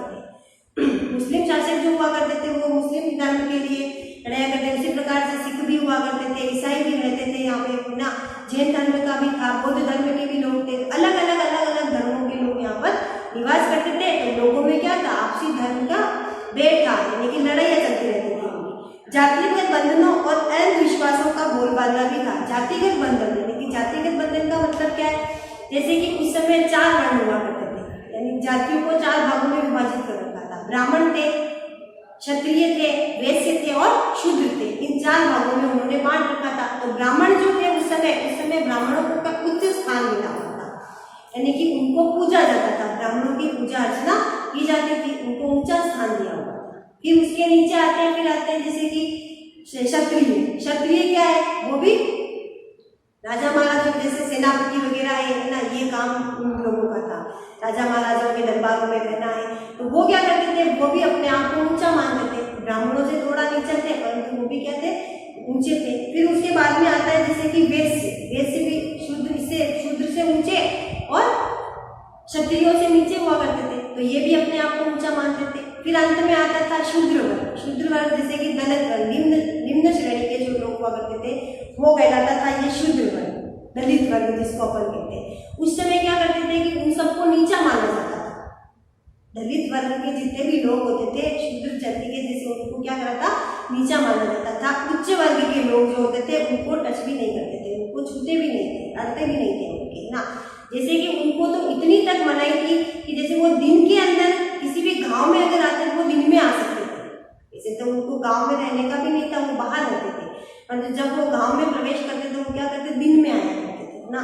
जब शाम के समय में ब्राह्मणों और क्षत्रियों के निकलने का जब समय होता था तो उन लोगों को वहां पर आने की भी अनुमति नहीं थी। यहाँ तक कि उनकी परछाई जो पड़ती थी वो भी उन उच्च वर्ग के लोगों पर नहीं पड़नी चाहिए, इतना उस समय बोलबाला था, इतना यानी कि उन लोगों को इतना नीचे देखा जाता था। उसी प्रकार से जैसे कि उनको काम करने की भी, जैसे वो कोई भी काम करते हैं ना, बड़ा काम करने के इच्छुक भी होते हैं, तभी वो नहीं कर पाते थे, क्योंकि उनके पीढ़ी दर पीढ़ी जो काम चला आ रहा था उसी काम को उनको करना पड़ता था। जैसे कि कोई कुम्हार है, मिट्टी के बर्तन बनाता है ना, उसका पेशा है, यानी कि शुरू से उसके पूर्वज भी करते आ रहे थे, वो क्या करते थे कि उसके आने वाली पीढ़ी को भी वही काम करना पड़ेगा, यानी कि वो भी क्या करेगा, मिट्टी के बर्तन ही बनाएगा। इस प्रकार से ये उस समय बोलबाला था। फिर था अंधविश्वास का बोलबाला भी था।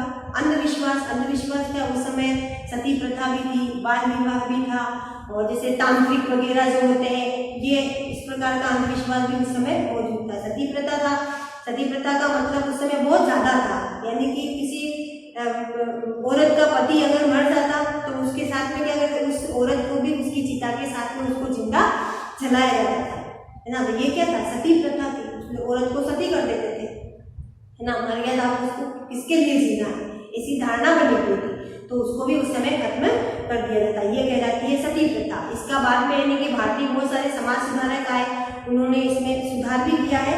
उसी प्रकार से जैसे कि तांत्रिक, कोई बीमार अगर हो जाता तो उसको अस्पताल ले जाने के वनिस्पत वो लोग क्या करते थे, तांत्रिक के पास ले जाते थे, वो तांत्रिक उसकी विद्या के अनुसार उसको ठीक करने का प्रयास करता था। तो ये सारा अंधविश्वास था। उस समय ब्रिटिश की राय, मिल की राय में ब्रिटिश शासन भारत को सभ्यता की राह पर ले जा सकता था। अब ये सारी चीजें उन्होंने देखी थी, जातिगत भी था, अंधविश्वास भी था, धर्म के आधार पर भी भेद था, तो ये सब उन लोगों ने देखा। तो उन्होंने यूँ सोचा कि यहाँ पर अपनी ब्रिटिश संस्कृति यानी कि पश्चिम से आई हुई संस्कृति और सभ्यता का बोलबाला अगर चला दिया जाए तो भारत यहाँ पर सुधर सकता है, यहाँ के लोग जो है वो चैन से और सुखी जीवन व्यतीत कर सकते हैं। देखिए उन्होंने इसके लिए, इस काम के लिए जरूरी था कि भारत में यूरोपीय शिष्टाचार यानी कि वहाँ की संस्कृति एवं सभ्यता, कला, संस्थानों और कानूनों को लागू कर दिया जाए, जिससे कि क्या है, भारत के सभी लोग क्या हो जाए, सुखी रहने लग जाए। और उन्होंने तो इतना तक कह दिया था कि भारत के सारे भूभाग पर जितना भी भारतीय क्षेत्रफल है उस पर अपने को कब्जा कर लेना चाहिए, ताकि हर जगह पर यानी कि भारत के कोने कोने में हम अपना संस्कृति और सभ्यता का प्रचार कर सके। उनका मानना था कि अंग्रेजों की मदद के बिना हिंदुस्तान प्रगति नहीं कर सकता है ना। ये तो अपन अगर कहें तो ये गलत भी है, क्योंकि अपने को लूटने वाले भी कौन थे, यही थे। पर आपने एक ही कमी थी कि राजा महाराजा जो थे वो क्या करते थे, अपने साम्राज्य विस्तार के लिए आपस में लड़ाइयाँ करते थे। इतिहास की इस धारणा में अंग्रेजी शासन प्रगति पर सभ्यता का प्रतीक था। अंग्रेजी शासन से पहले सारा अंधकार का दौर था। क्या इतिहास के किसी दौर को हिंदू या मुसलमान का दौर कहा जा सकता है? किसी युग को केवल उस समय के शासकों के धर्म के हिसाब से तय करने की जरूरत है। अगर हम ऐसा करते हैं तो इसका मतलब यह कहना चाहते हैं कि औरों के जीवन और तौर तरीकों का कोई महत्व नहीं होता है। हमें याद रखना चाहिए कि प्राचीन भारत में सारे शासकों का भी कोई धर्म नहीं हुआ करता था। आगे देखिए अब, अंग्रेजों द्वारा सुझाए गए वर्गीकरण से अलग हटकर इतिहासकार भारतीय इतिहास और आमतौर पर प्राचीन, मध्यकाल तथा आधुनिक काल में बांटकर देखते हैं। देखो, भारतीय इतिहासकारों ने उन्होंने धर्म के आधार पर बांटा, तो इन्होंने प्राचीन, मध्यकालीन एवं आधुनिक 3 कालखंडों में इन्होंने विभाजित किया है। इस विभाजन की भी कुछ अपनी अपनी समस्याएं थी। इतिहास को इन कालखंडों में बांटने की समझ भी पश्चिम से आई थी। पश्चिम में आधुनिक काल को विज्ञान, तर्क, लोकतंत्र, मुक्ति और समानता जैसी आधुनिकता की ताकतों के विकास का युग माना जाता है। जैसे कि विज्ञान, तर्क, अपने विचार, लोकतंत्र जो है, समानता जिसको अपन बोलते हैं, मुक्ति, समानता का मतलब है बराबरी, मुक्ति का मतलब है स्वतंत्रता। ये इनका इन आधुनिकता की ताकतों का विकास माना जाता है। जैसे कि 3 भागों में विभाजित किया था। प्राचीन समय में क्या था, मध्यकाल में क्या था और आधुनिक काल में आते आते इन चीजों का विकास हो गया। क्या हम अपने अध्ययन के लिए आधुनिक काल की इस अवधारणा को बिना सोचे समझे अपने विचार कर सकते हैं? अंग्रेजों के शासन में लोगों के पास स्वतंत्रता या मुक्ति नहीं थी, न ही आर्थिक विकास और प्रगति का दौर था। देखो, अगर देखा जाए तो अंग्रेजों के शासन में लोगों के पास न तो उनको बराबर समझा जाता था, न उनको किसी प्रकार की कोई स्वतंत्रता थी और न ही उनको किसी प्रकार की कोई मुक्ति मिली थी, है ना। न ही आर्थिक विकास हुआ और न ही किसी प्रकार से देश का प्रगति हुई है देश, है ना। तो इस बहुत सारे इतिहासकारों ने इसे औपनिवेशिक युग भी कहा है। उपनिवेश का मतलब मैंने आपको पहले भी बताया था, पीछे वाले में भी मैंने थोड़ा बताया था कि उपनिवेश का मतलब होता है कि जैसे शक्तिशाली एक राष्ट्र जो दूसरे राष्ट्र पर, कमजोर राष्ट्र पर कब्जा कर लेता है, अधिकार कर लेता है ना, तो वो जो अधिकार कर लिया जाता है शक्तिशाली देश के द्वारा, वो उसका उपनिवेश रहता है। ये उपनिवेशिक है। तो उपनिवेश के बारे में अपन आगे फिर नेक्स्ट टॉपिक में अपन पढ़ेंगे। ये यहाँ तक अपना हो गया है और इसमें से आप जैसे जैसे मैं कुछ लाइनें जो मुख्य बिंदु के लिए लाइनें जो करवाती हूँ तो उसको अपने नोटबुक के अंदर उतार लेना। और अगला जो टॉपिक है औपनिवेशिक क्या होता है, इसको अपन नेक्स्ट वीडियो में देखेंगे। Thank you.